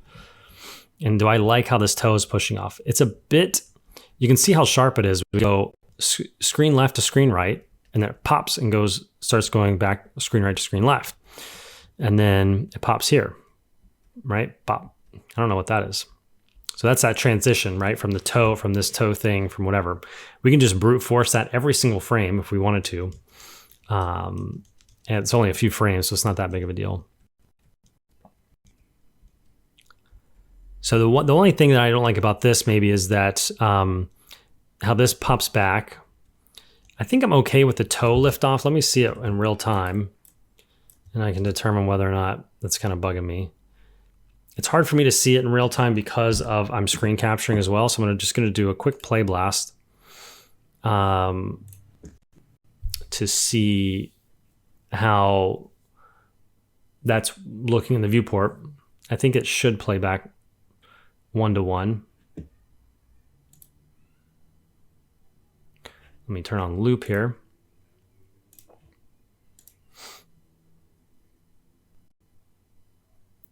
Yeah, it's playing back a little bit better. Yeah, I'm fine with the toe off here. That's what I'm evaluating. Is it the toe off or is it the heel is the problem? It's the heel is the problem, that spacing on the heel. Now, what we might find is when we get done with the foot as well, that we want to come back to the foot and make some adjustments because of what the knee's doing. All right. I'm still not worried about the knees yet. I'm not worried about that. If we don't get the feet working, it doesn't matter if we fix the knees, right? So that's why we're going in this order. Okay. So let's jump back to Maya. So now I've answered the question, is it the ball of the foot pushing off the ground, or am I reacting to the heel? And it's the heel for me. And not just the heel, but it's the translation of the heel. So we can go TZ here, and I think we need to keep this, kind of soften this. Instead of going all the way linear and then we probably need to go, if we went linear again, that would be too much. We need to go somewhere between linear, which is probably down here somewhere, and what we currently have. So somewhere in the middle is my guesstimate of what we need to do. So I'm going to turn off the shoe geometry for real quick, and I'm just going to hold down I on the keyboard and middle mouse click, and I'm going to go ahead and do a buffer curve just to save that snapshot, so we can see where we're coming from.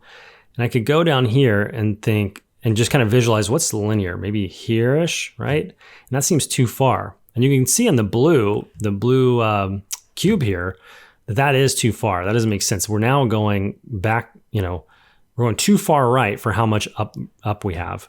So we want to keep that in an arc shape.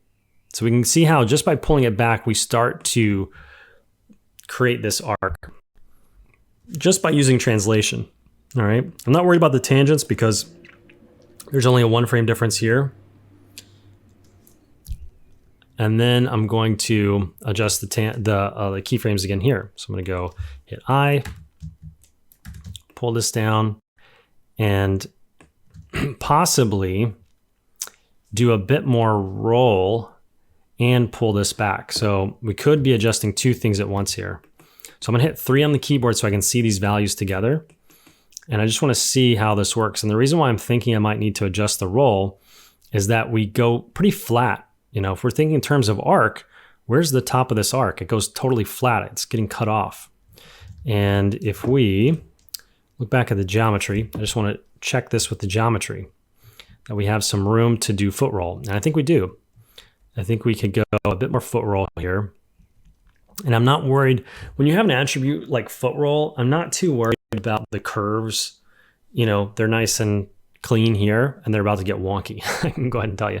And I'm fine with that because foot roll is just an attribute. It's not conveying spacing that we're seeing in the viewport. It's necessarily, right?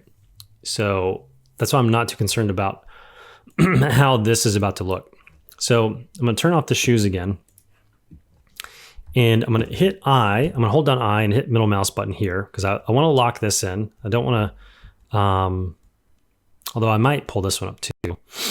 But I want to go to like here because this is where I'm going to have the most adjustment, I think, in the foot roll. Where I pull this up, we can see we're creating this arc. Now, the other thing is that we've created this big gap like horizontally. We've gone up more but we've created this big gap. So maybe we actually need to pull the translation back.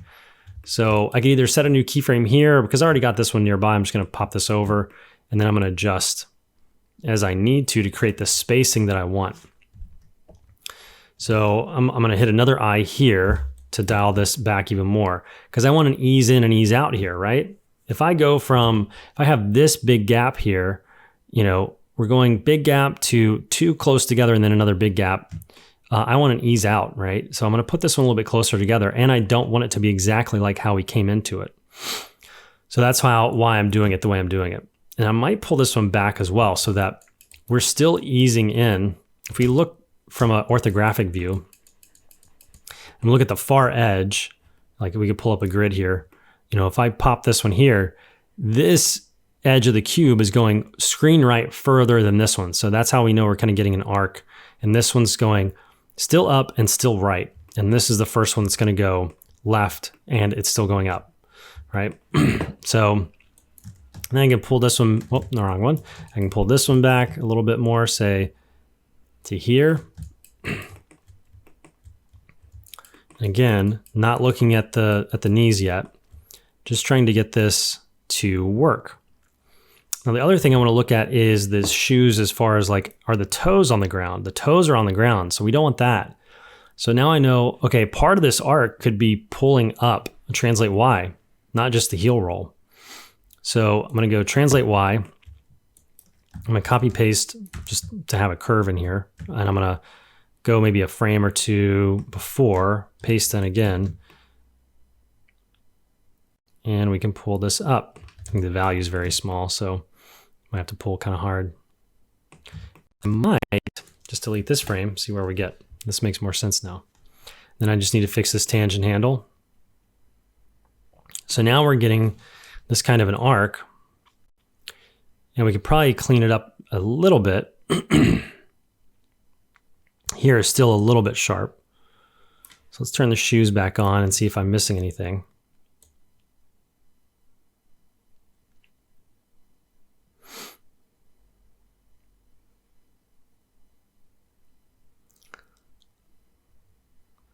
This is a big, and now I can start, if I'm liking where the foot's going, then I can start saying, all right, well, how's this affecting the knee? It's affecting the knee in that it's locking out here too much. And that could be an up and down thing. So let me just go ahead and grab the up and down motion. I'm gonna hit 1 because I was in the normalized view of the graph header. So I'm gonna go back to the normal view here. I'm gonna find where am I locking out? I'm locking out kind of down here. It's in these values.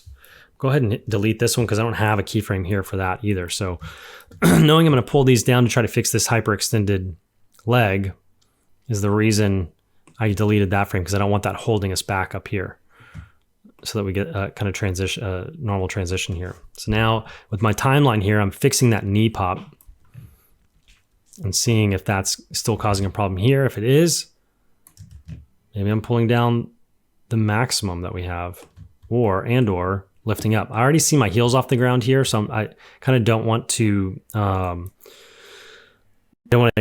go further on the heel up, because I think it's as far as it can go. So what I'm going to do, maybe flatten this out and see if that gets us. The other thing you can do is just middle mouse click, and we could just create a new key if we wanted, and see how far we have to pull this thing to get it to stop hyperextending. So somewhere in here. Oops. So I can kind of flatten this tangent out.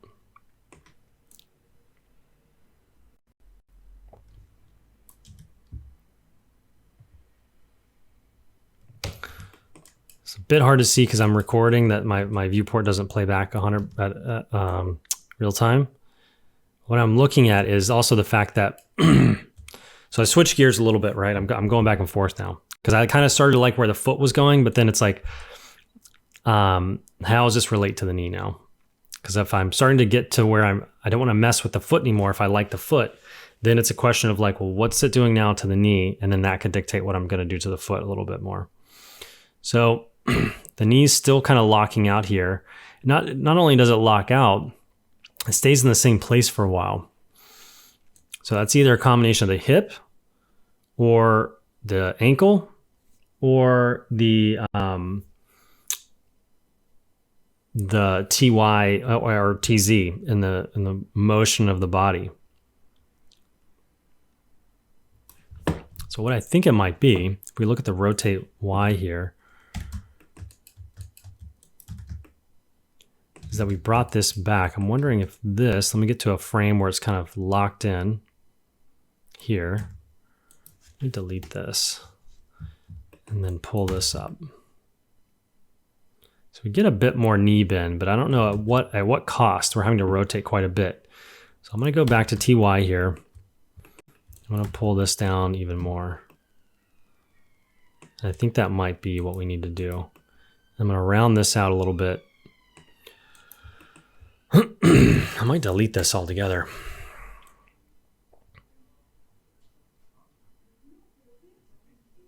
All right. So now we have our knee isn't locking out. It's still going back, even though subtly, slowly, screen right. And that could save us, right? What we could do if we like what we're seeing and we're nervous, like so we're going to lose this because we're depending so much on tangents here. All I have to do is hold down I and then middle mouse click there, and we've locked that in. Because remember, that's one of our breakdowns is on frame 7. So I'm okay with that. So that also means what we can do is go back into these frames and recopy paste this in. We're not having to mirror anything because these are, it's just up and down. We're going up and down. We're not like rotating in a negative and then rotating a positive or something. If we were, we would have to deal with the tangent handles then. So this is actually over here on this frame. So I move that over. So on frame 25, just from looking at how the curves are moving. And to be completely honest, I'm slightly dyslexic, I think, when it comes to figuring out which frames to go on which. And like making sure cycles are not my strong suit. I'm going to be completely honest here. So there could be earlier where I might have misspoke or something where something like that. So I don't know what it is. The more I animate, the more I think I'm dyslexic. Never been tested for it, but I catch myself making mistakes like that sometimes. I'm like, I don't think my brain stops working or something. So the other thing is, let's see here. The knee bends and then it stops and goes back. So part of me wonders if there's maybe some opportunity here to mess with the foot roll. So I'm just going to start deleting stuff and see if that has any effect. I'm going to make that tangent a little bit nicer because that's probably what it needs to happen. So we're jumping. Yeah, so this is the crazy part we need to fix eventually, but I just want to focus on, I'm basically focusing, I can get rid of this so if that's distracting to you. Basically focusing on the leg now in the heel, the arc in this heel. Again, it's a little hard for me to see because I'm recording, so my GPU or something doesn't like that, and it starts to give me problems. What I want to see in the knee, we can go ahead and hide the legs. We could ghost this as well. I want to make sure that I'm not changing directions too much on this knee, where it comes forward, goes back here, and then forward again, right? I don't want to be going back. So what we could do is mess with see if we just adjust the foot roll slightly, just by a little bit, we could affect this knee position. But then we have to check it with the heel. So I'm going to hide the shoes again real quick and just see, what am I doing here? Where's that key in time and how am I affecting it? It's actually better for both. This is creating a bit of a steeper arc through here. So it kind of rounds out that transition a little bit more. So I think it's kind of okay for both, right? So I'm going to maybe pull this up or just delete this altogether and see where that gets me. I think it's creating some other problems, so I'm just going to undo that and then slightly pull it, not let it totally go the whole way, by deleting it and then adjust the tangent handles. So I'm kind of looking at both. I'm looking at this and I'm looking at that.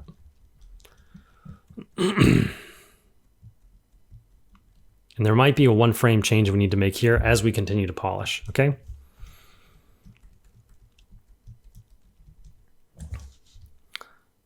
The 1 frame change. Let me just go ahead and check something.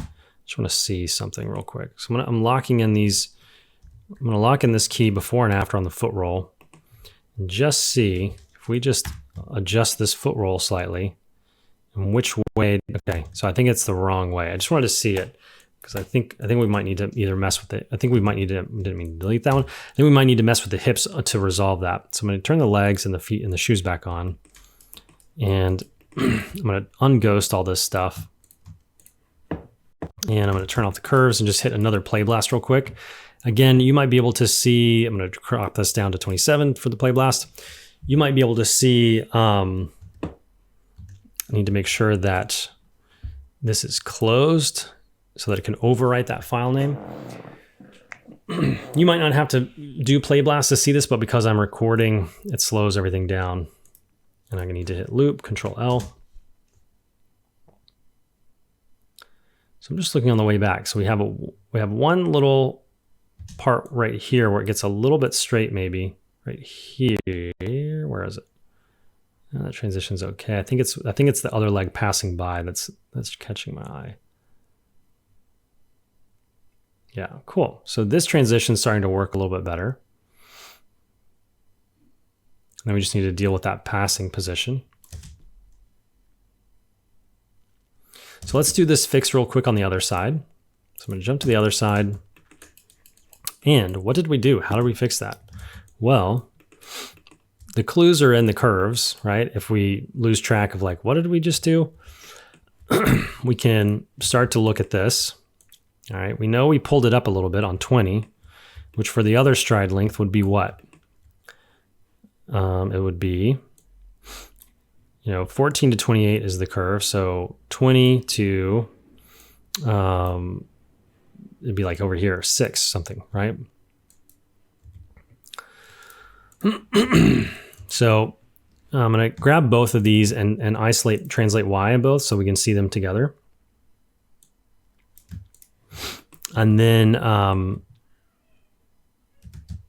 we could copy paste this onto this frame. So I'm going to copy this key, paste it here, and then we can see there's an issue because there's a keyframe here holding it back. So I'm going to delete that. Then if I'm I can see that there's probably a misstep here in 18. So 1, 2, 3. So 1, 2, 3. And so if we go 1, 2, 3, 1, 2, 3, that's wrong. So we know we want to pull this back 1 frame. So then we can go check the spacing between 6. So 1, 2, 3, 4, 5. And then go 1, 2, 3, 4, 5. So that is right. And that looks like these are the same two. So we're pulling it up. All right. So we got one thing done. Then we want to look at the foot roll for the other foot, right? How did we get this going? And we could copy paste these frames as well for the foot roll. So I just want to inspect it first. What is going on? So I can see like 1, 2. So 2 frames before the topmost frame, we have this value. So I'm going to copy that, jump over here, find the topmost and go back 2 frames, 1, 2, and then paste that on roll. So I'm going to select the curve, hit paste. And then I remember, we deleted this frame, right? So we're getting rid of that. Now, the other thing the big change we made was the TZ, translate Z, right? So we can jump over here, grab translate Z, and we can see we kind of have this nice ease out on a frame by frame basis. The tangents are wonky, but it doesn't matter because there's a key on every frame. So it doesn't matter what the tangents are doing, right? Really, for our purposes. If the only time a tangent would matter in a 1 frame difference is if you have motion blur on, because motion blur does take into account sub whole frames. That's how it calculates motion blur. And so if you had something super wonky, you would want to fix that because it's going to sample and think it's moving really fast in a half frame. But we're not dealing with motion blur, so it's not that big of a deal. But in worst case scenario, you could just say, just auto tangent. All right, it's going to get it in the neighborhood. So what I could do is copy paste these. after the one frame after the last linear keyframe, right? So I know where I'm going to need to paste them. So if I isolate translate Z for the foot I'm interested in, I can see it's over here. So that means that's actually at the beginning, over here.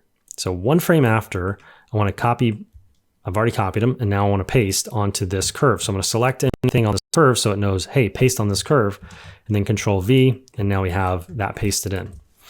Okay. And then we can kind of double check this. I'm watching the knee. There's a bit of a wonk happening there. So I'm going to double check the roll, because we are missing one keyframe here at the end of the roll. But that's not in the time zone that we're worried about.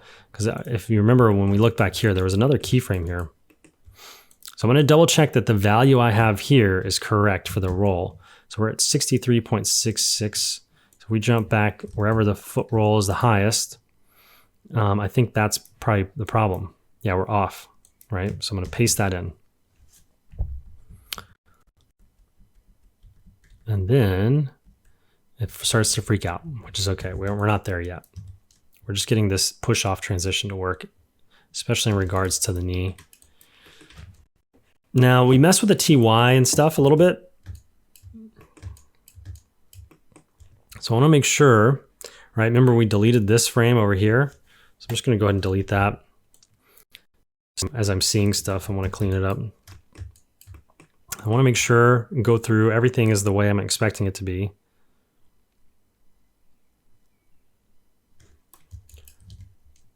See where the problem is. There's still a knee issue here. So there's something occurring that we need to get to the bottom of.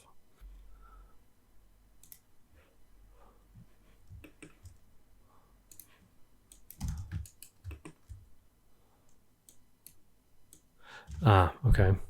I think we're one frame off. So this is 20. 21 is 7. So 21 should be 60 here.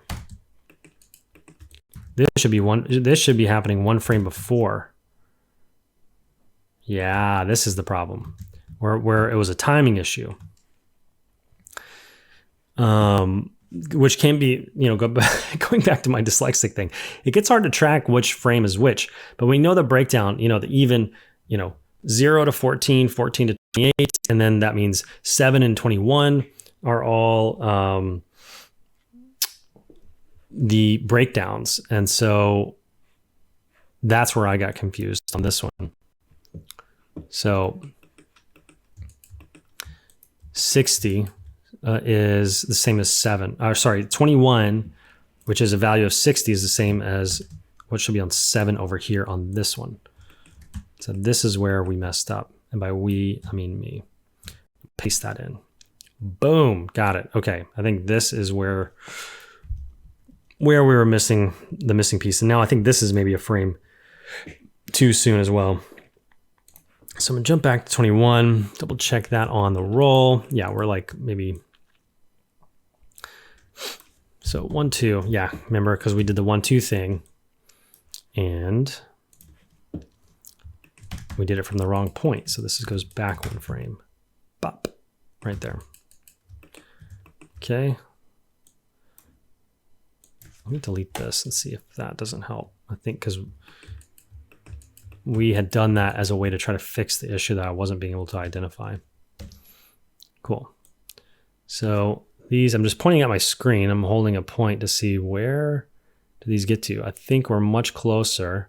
The problem is I want to say this big drop down here, but that's okay. That's after the problem that we've solved. So 21 is here, pointing on my screen right here where my cursor is. And I'm jumping back to where that same point is here. We can see that's behind. So that's a translate Z issue.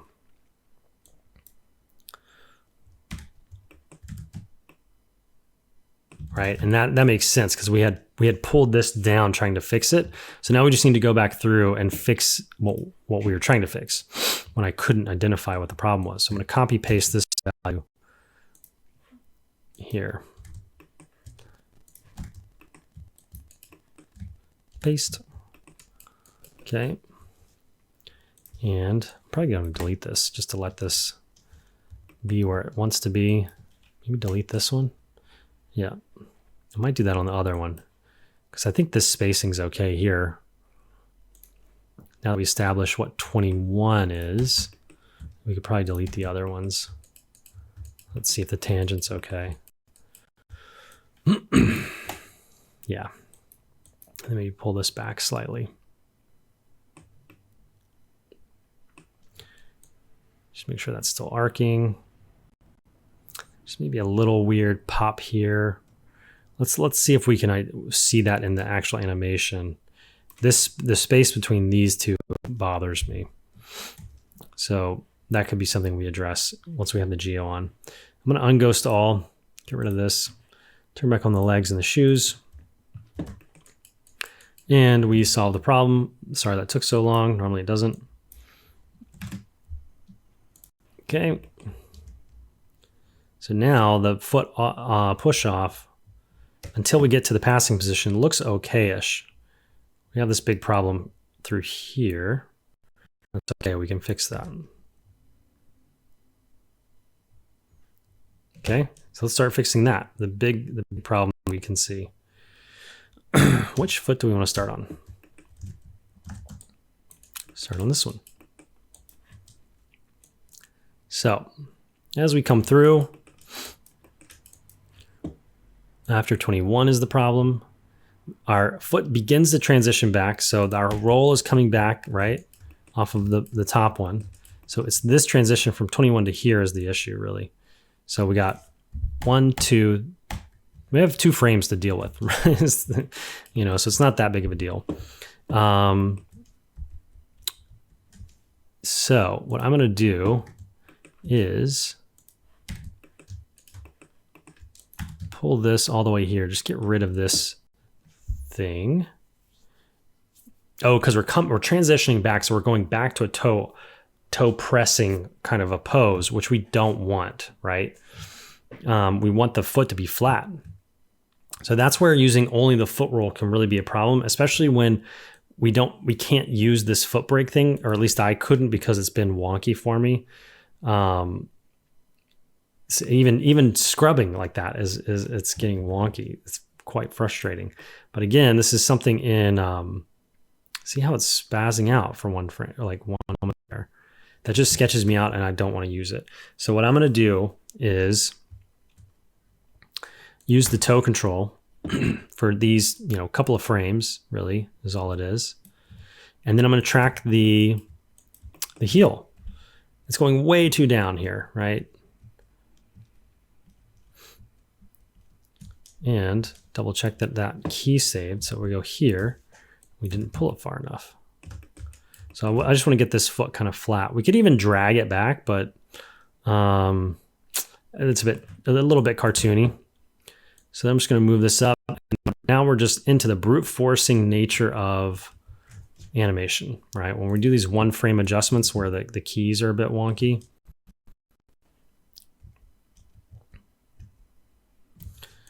I'm going to look at the legs and the shoes, sorry, with this ghosted. So we track that, visualize ghost, create a ghost, and we can see we pop down really far over this one frame. What a nice smooth transition through here, right?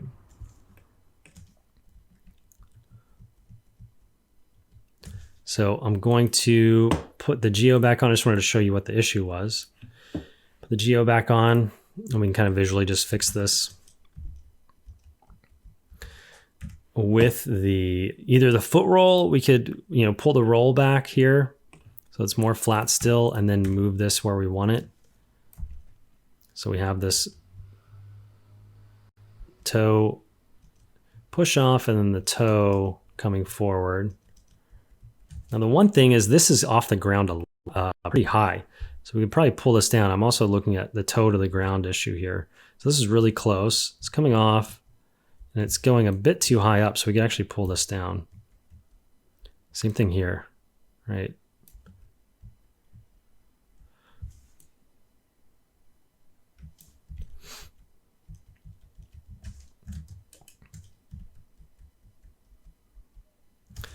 So I'm going to pull the roll back here. Let me just double check the neighbors have keys here. The neighbors have keys here. So now I can adjust this because the roll is being too much here. I'm looking at this angle. So we should start coming back the other way. See how we start coming back the other way here and then we go back? I want to make sure that's we're still making a transition the other direction. And that's where we're going to have to go back and forth on this fix to make this toe flat and then pull this down to make sure the toe's not coming off the ground too far in this transition moment. Right? So I'm holding my mouse there. I'm just kind of tracking it through. And we can see this is maybe too much.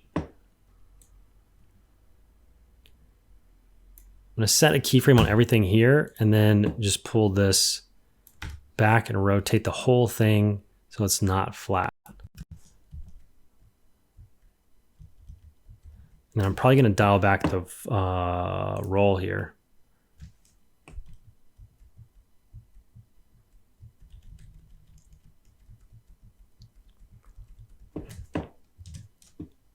So see how that got kind of fixed there? It was basically what I was watching was this plane. I'm going to save before I use the blue pencil because it can crash. This plane of do I not have the blue pencil view on here? Show. No, come on. Blue pencil. Why do you do this to me? You were working earlier. What I was looking at was this angle right here, right? We want this to keep going in this direction because we got to come through here to get the heel strike up this way. So what we don't want is to go this way, then back here, then back forward, then back over. We can't be going pop, pop, pop, pop, pop, right? So we have to have this smooth transition. Once we start going, we need to have that smooth transition through there. So before this moment, what was happening was, if you rewind and watch what was happening, it was popping up this way, popping back here, and then popping up again, kind of a thing, if I'm remembering right. But essentially that's where I'm kind of visually tracking this. And as it comes through, I want it to get less and less steep so that we can get it into this heel strike position up here, right? And I'm just making it do exactly what I want it to do. I mean, this is animation. This is, you get off that tool. This is, I don't want the blue pencil anymore. This is animation, is making these kinds of adjustments. And making it work, no matter whatever the rig kind of setup is, we're getting the geometry to do exactly what we want. Now this looks like it's going through the ground too much, so I'm going to pull that back up. Same thing with maybe this one.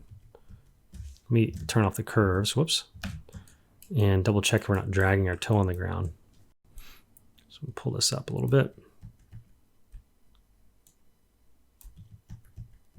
And then now what we have left to do is go through the, once I get the kind of spacing here vertically that I want, and we're just kind of grazing the ground, which is the efficient kind of typical human walk. I need to check the knee through this section because I've only been really looking at the foot. Okay, so now let's look at the knee. There's a little bit of a pop here. What's that? Right in here, right there. What's going on there? So let's look at the spacing. It looks like a one frame kind of a thing. Let's just turn on a motion trail for, what the heck, for the whole control. Create editable motion trail. For some reason, that's not working either. Because blue pencil's being weird, maybe. Let's try it one more time.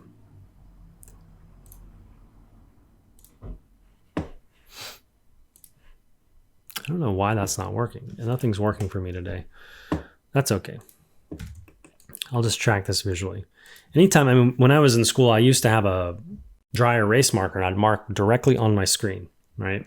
Or you could have like a piece of cellophane or something covering your screen to protect it, and you draw on that cellophane. My guess is there's some issue in here that's causing this problem. So the knee is coming forward. It stops going forward, then it comes back. So we want the knee to keep going forward, but it kind of jumps a little bit here. So this is nice progression, then it jumps right there, then comes back. So from this jump, maybe it's that we need to pull this back slightly, and then we pull this one forward slightly. And did that fix it? Maybe a little bit. We need to do the same treatment again.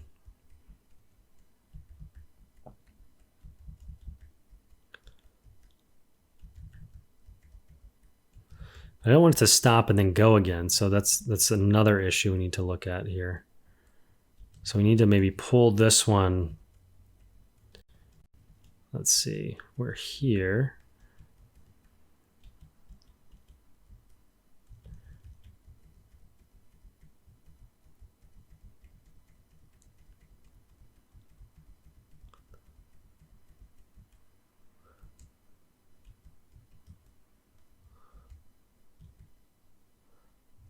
Sorry, I go quiet when I'm trying to when I'm thinking here. And after a few hours of this, I forget what I'm doing, that I'm actually recording a demonstration. So what I'm watching is, where do I have an opportunity? I'm looking at the spacing of the toe. So this is, and I'm trying to do measurements kind of visually with the grid. So I'm on 4, go back. So this is like 1.5 maybe is where how far the toe, because I want to make an adjustment and totally mess up the spacing here. So this spacing on the next frame is 1, so I can't really go left more. I might need to come back on this one, which is part of the problem. And then this one jumps forward. I feel like, so that's 1-ish. This is a little more. Where's this one? This is 1-ish.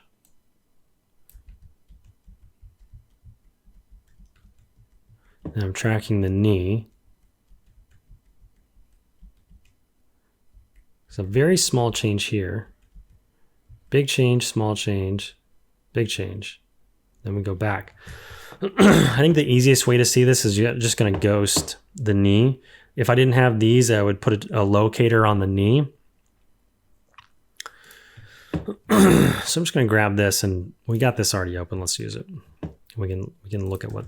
So it's either going to be a foot roll fix or a translation fix. You can see this back. So we're going forward, forward, forward, then we go back, and then we go forward again. So this is where we need to fix it. So I'm going to pull this one forward. I'm going to pull this one back and adjust its roll. Oh, I think the issue is that it's this, right? We probably did something funky here to fix the roll, the foot roll through here. So let's just pull this back and pull the next one forward. I'm just going to pull this off to the side so I can see the roll and jump forward. This is the only thing with, like, when you make these kind of adjustments, you could end up with some wonky kind of things like this. Not that big of a deal, but just be aware, you know, it's no coincidence that this occurred through this section where we had to kind of like brute force it. So the foot swings through, boom, and it comes down, okay? And the spacing of the knee kind of makes sense now. This gap is a bit big, and that's right when it stops and comes back. So we definitely don't want that. And let me turn on the geo of the legs to see if it is a pull this thing forward fix. So let's turn the legs back off, because I think it might be. Pull this thing forward fix. Yeah, we need to ease into this a bit more. Back up, pull this thing forward fix. And we're just looking at this spacing, because we want to ease into this a bit more. So I'm going to maybe do the same thing again.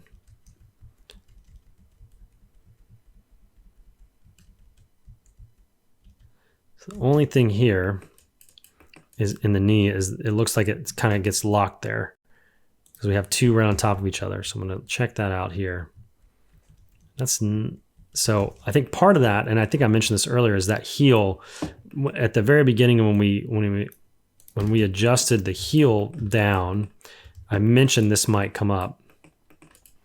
So I'm going to copy this, move it over, paste it in, and then I have this one to slightly move. I'm going to turn the legs off and then evaluate this spacing by as I move the heel roll this way. Right now, I'm fixing that. It's such a slight change. We probably won't see much of a change in the thing, but it's going to fix our knee. So now we kind of see if there's any hitches here in the ghosting. Looks okay. Let's see what the geo. Turn off the curves, turn off the grid, turn off the ghosting, turn off the tracker on the ground. And now I'm just watching the dark purple leg.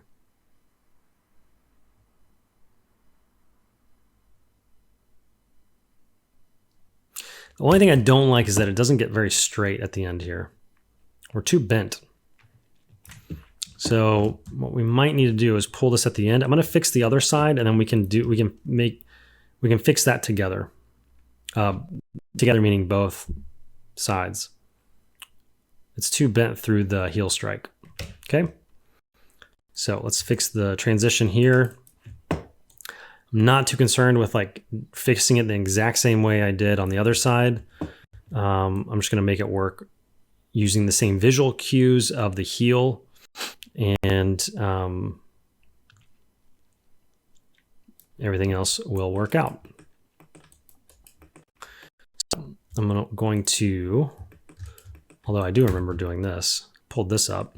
I pulled the toe down, so I'm going to grab the picker so it's easier to grab the toe on the red. So we're going to pull this down. And then we're going to move this wherever we want it. So this needs to be up here. And then also remember this foot's a little too high anyway, so we need to pull this down. I'll turn off the curve so I'm not getting distracted by those popping around. I'm going to pull the roll here down. Because I wanted to start transitioning. Remember, this is when I was drawing those flat green lines, this is what I'm looking at here, right? I want this to start swinging through.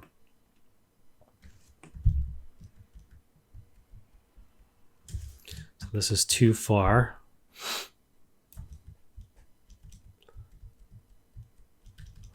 And let me just double check the toes not coming off the ground too much here.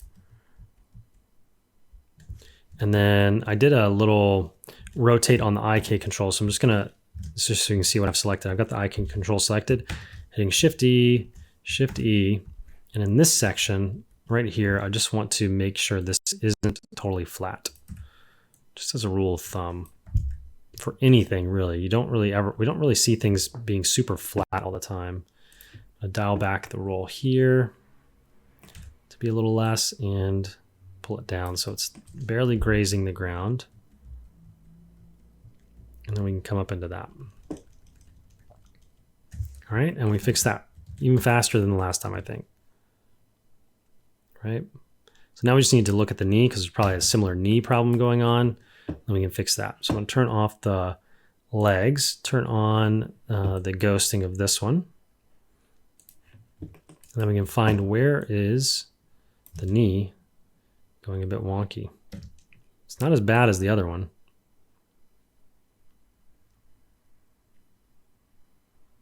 It's just getting locked out right here. And so that was a foot roll issue, remember? So we can grab this foot roll and make a very small adjustment. So I'm going to copy paste this here. Go back to this where we're seeing cubes right on top of each other right here. Between this frame and this frame. See how they get right on top of each other? Same thing, fixing it with the foot roll.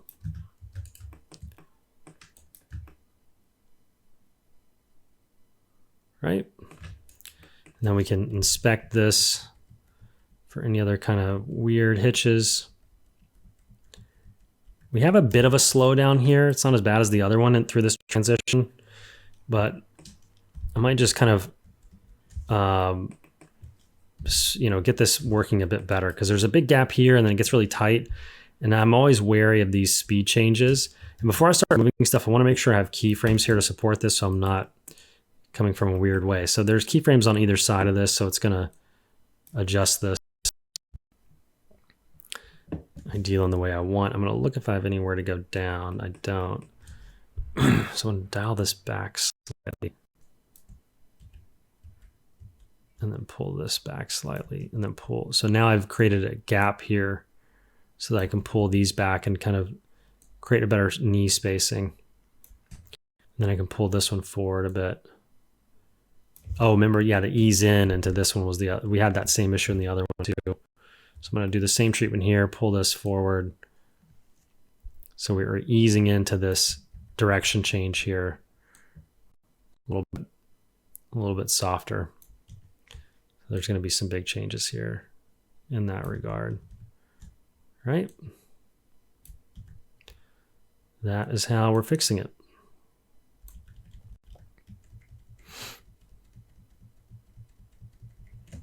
Okay, and then I'll double check this makes sense, because I've just been looking at the ghosting stuff. So I'm going to unghost it, turn the legs back on, play this back. Seems to be okay. Again, the heel strike, the knee's too bent. So let's fix that. Pretty simple fix. Translate Z issue. So let me just grab both of these and grab both their translate Z's. And so we have this curve here, which is this foot. So it needs to go up. So we need to go in a positive direction, which means it's this one. Which one is it? It's this one for the other leg. Okay, so they both need to go up. So what I can do, and this is also why I deleted those keyframes, because if we're pulling this, it's going to stay linear from here to there. But if we had all these keyframes and we tried to pull this up, it would be blocking it from being a nice straight line, right? If we had keyframes all through here, see where I deleted them in the snapshot? And that's why I delete them usually. So if I need to make an adjustment like this, it's not an issue. So all we have to do here is grab those keyframes and just slightly pull these forward, right? And we're doing them all at the same time. And then all we have to do is just make sure the knees make sense again. They're a bit poppy, and that's okay. We can fix that. I just want to make sure the legs are getting straight enough for this. So it looks like there's maybe a slight difference between this one and this one. Let's see. Let me pull this back. And I'm doing this in the graph editor because it's hard to move things this small of a distance when you're in the with the manipulator. So we have this little lockout moment here. And I think that'll probably be from maybe adjusting even the foot roll. So we can go in here and, now we're in the back and forth territory, right?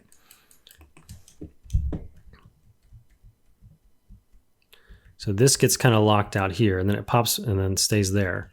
So we have this kind of double moment where it's going, let's get straight. Let's stop right here for 2 frames, right? Look at that.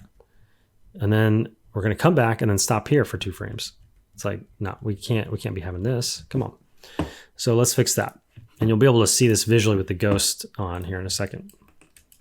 So where do we go? We go stop here, then we stop there. See how we have these 2 stops?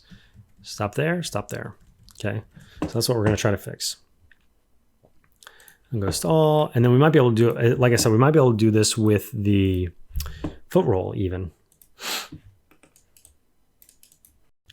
So I'm going to go to the foot roll because that's already all kind of wonky because of that transition we decided to do. And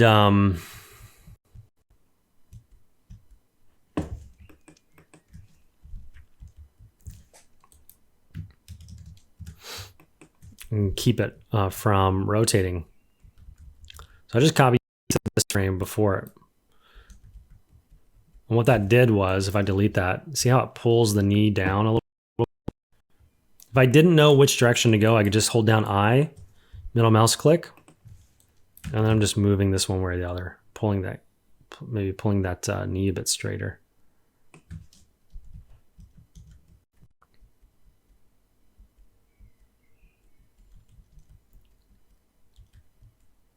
And for this one, we might need to pull this back even more here, so we don't have this big pop here. Copy paste. Whoops. Hit undo. So we have kind of a big pop here. So I'm gonna set a key. Sorry, I'm gonna delete this one and just set a key here on roll.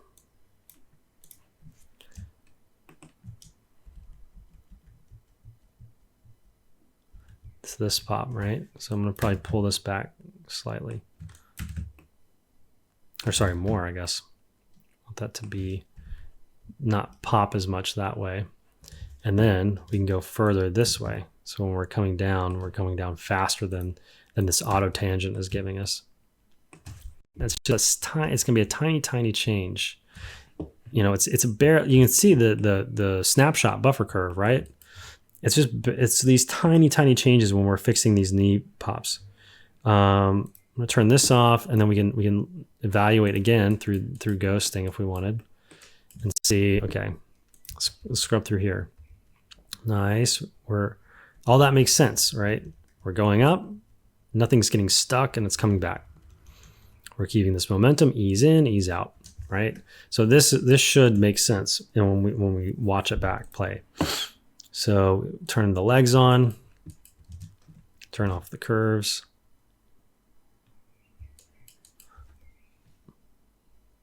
Something is, I can't tell if that's my viewport.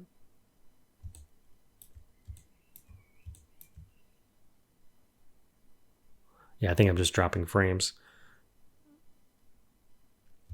So that's that. We just need to do that same fix on this side. Okay. So it is basically an all a foot roll issue here at this point. We could copy paste if we want, but let's you know, we can. I'm not afraid of this. I'm not afraid of no ghost. Ghosting. I got ghosts on my side. I'm going delirious now. When you do demonstrations for as long as I am, you start to go a little crazy because you're talking to yourself basically. So it's getting stuck here, right? You see how the leg goes up and then it stops. So we need to pull one or the other back. And again, a way to visualize that, just go back to the trusty old ghost. Who are you going to call? Ghostbusters. And you can see, where do we have, oh, because it's on the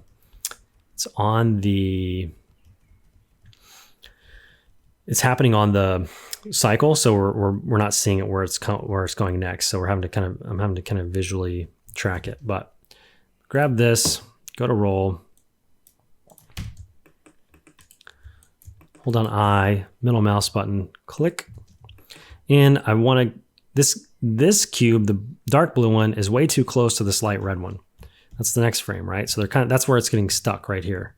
So all I'm doing is going into the foot roll, grabbing it and seeing where I can move it to fix that. And I'll probably need a keyframe here too, because you saw how they were kind of moving together. Let's lock in that one with the foot roll there, and then we can pull this back, right? Just this slight little change here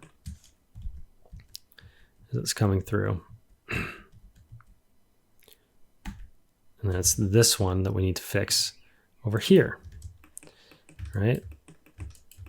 And we need to get its neighbors keyed in, right? We need to key this. So we're locking these in, and then we're fixing the loop one. Just a slight adjustment. So if I toggle back and forth, you can see there's a big gap here between this dark blue and this dark blue, and then we get stuck. So and it looks like we get maybe stuck again here. So we can fix that too. And that could, that's not a translation issue because we should be linear by then. So I'm going to take this one and pull it forward a bit more. Whoops. Add a bit more value here and pull this one back, and then go to that one from here to here. Let's just see. Maybe we can Let me just unghost all that, get rid of it, turn the legs on, and we can just visually see what do we need to do here. It's not terrible as is.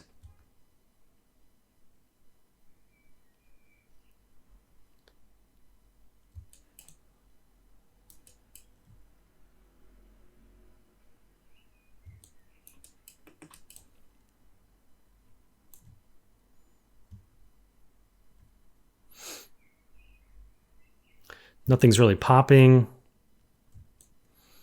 You know, for a couple hours of work, I'm happy with it. If I had to do this over, I would probably, well, and what I recommend you do is choose 24. Don't make it harder on yourself like I do. And choose 28. Choose 24. I'm calling it on that. I think I'm happy with it for a couple hours of work. I'm still maybe a little. I'd maybe, if I wanted to go another 30 minutes or an hour, I'd really flesh out this straight leg here. It's still kind of bugging me. So we'd have to go through another round of what we just did. I'm losing my voice, and I think I've already gone through the process once, so I don't think you'll get much more out than I've already done. But I think the leg could just be slightly more straight here. Just a touch. Don't make me do it. I feel like I'm a slave to my OCD sometimes, where it's like, I'm not going to do it, but then I get OCD, and I'm like, just fix it. Just do it. Just pull it. Just pull it slightly. We're just going like this much. Shouldn't cause that many problems. There's a jitter in this dark purple knee, but not so much in the other. So maybe we just have one thing to fix. Maybe it's just the dark purple. Yeah, okay. All right, dang it. I'll have to fix this. I said I was gonna stop. Just not gonna be able to talk for like a day after this. So this is too much. So we need to rock up the foot more. So let's go back to this. Go back to the drawing board on this, pull this up slightly, right? So it's popping too much here. So then we got to pull this one back. Come back, come back, come back.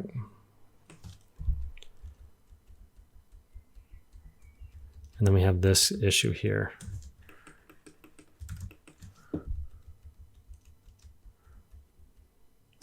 The other thing we could do is we haven't really messed with translate Y at all. I mean, we could pull this up slightly, or let's just lock in where we want it to for sure be on the ground, like in here. I guess really just the next frame.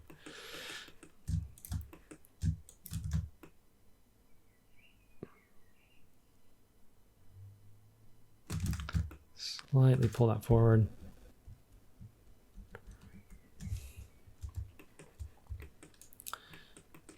And then I'm going to just ghost the knee stuff real quick and just see what I can get away with on the foot roll adjustment, because those are so small, such small adjustments. Wait, let me unghost it. I'm going to pull this out to 28 so it's a little bit easier to see the loop frame. So we can do this. See how it gets stuck right here? This is the problem area. So let's go back to the control.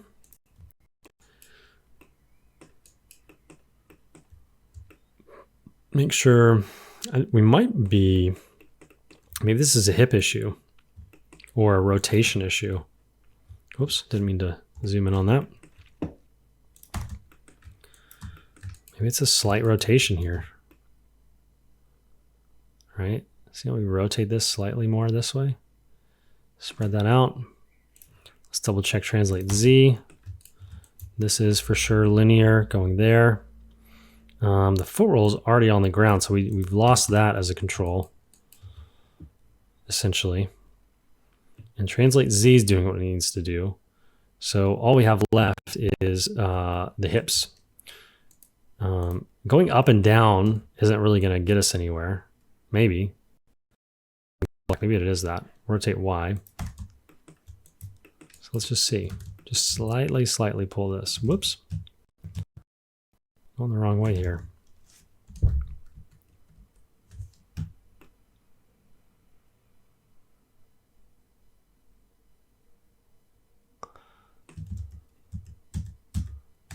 Let's see. What is the deal here?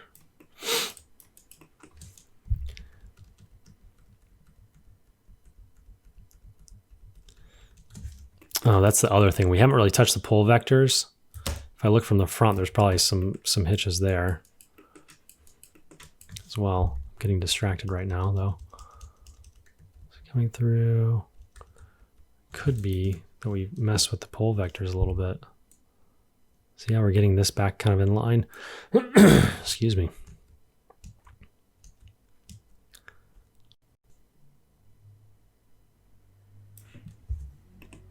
Middle mouse clicking, setting that to match on the, yeah, so this is part of the problem. These are going too far off to the side here.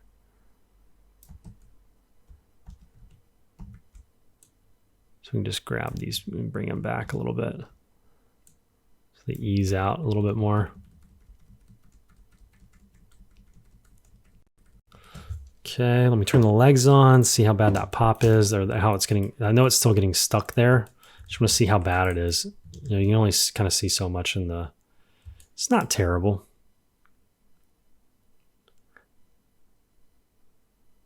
We got that leg a bit straighter. Okay, now I'm done.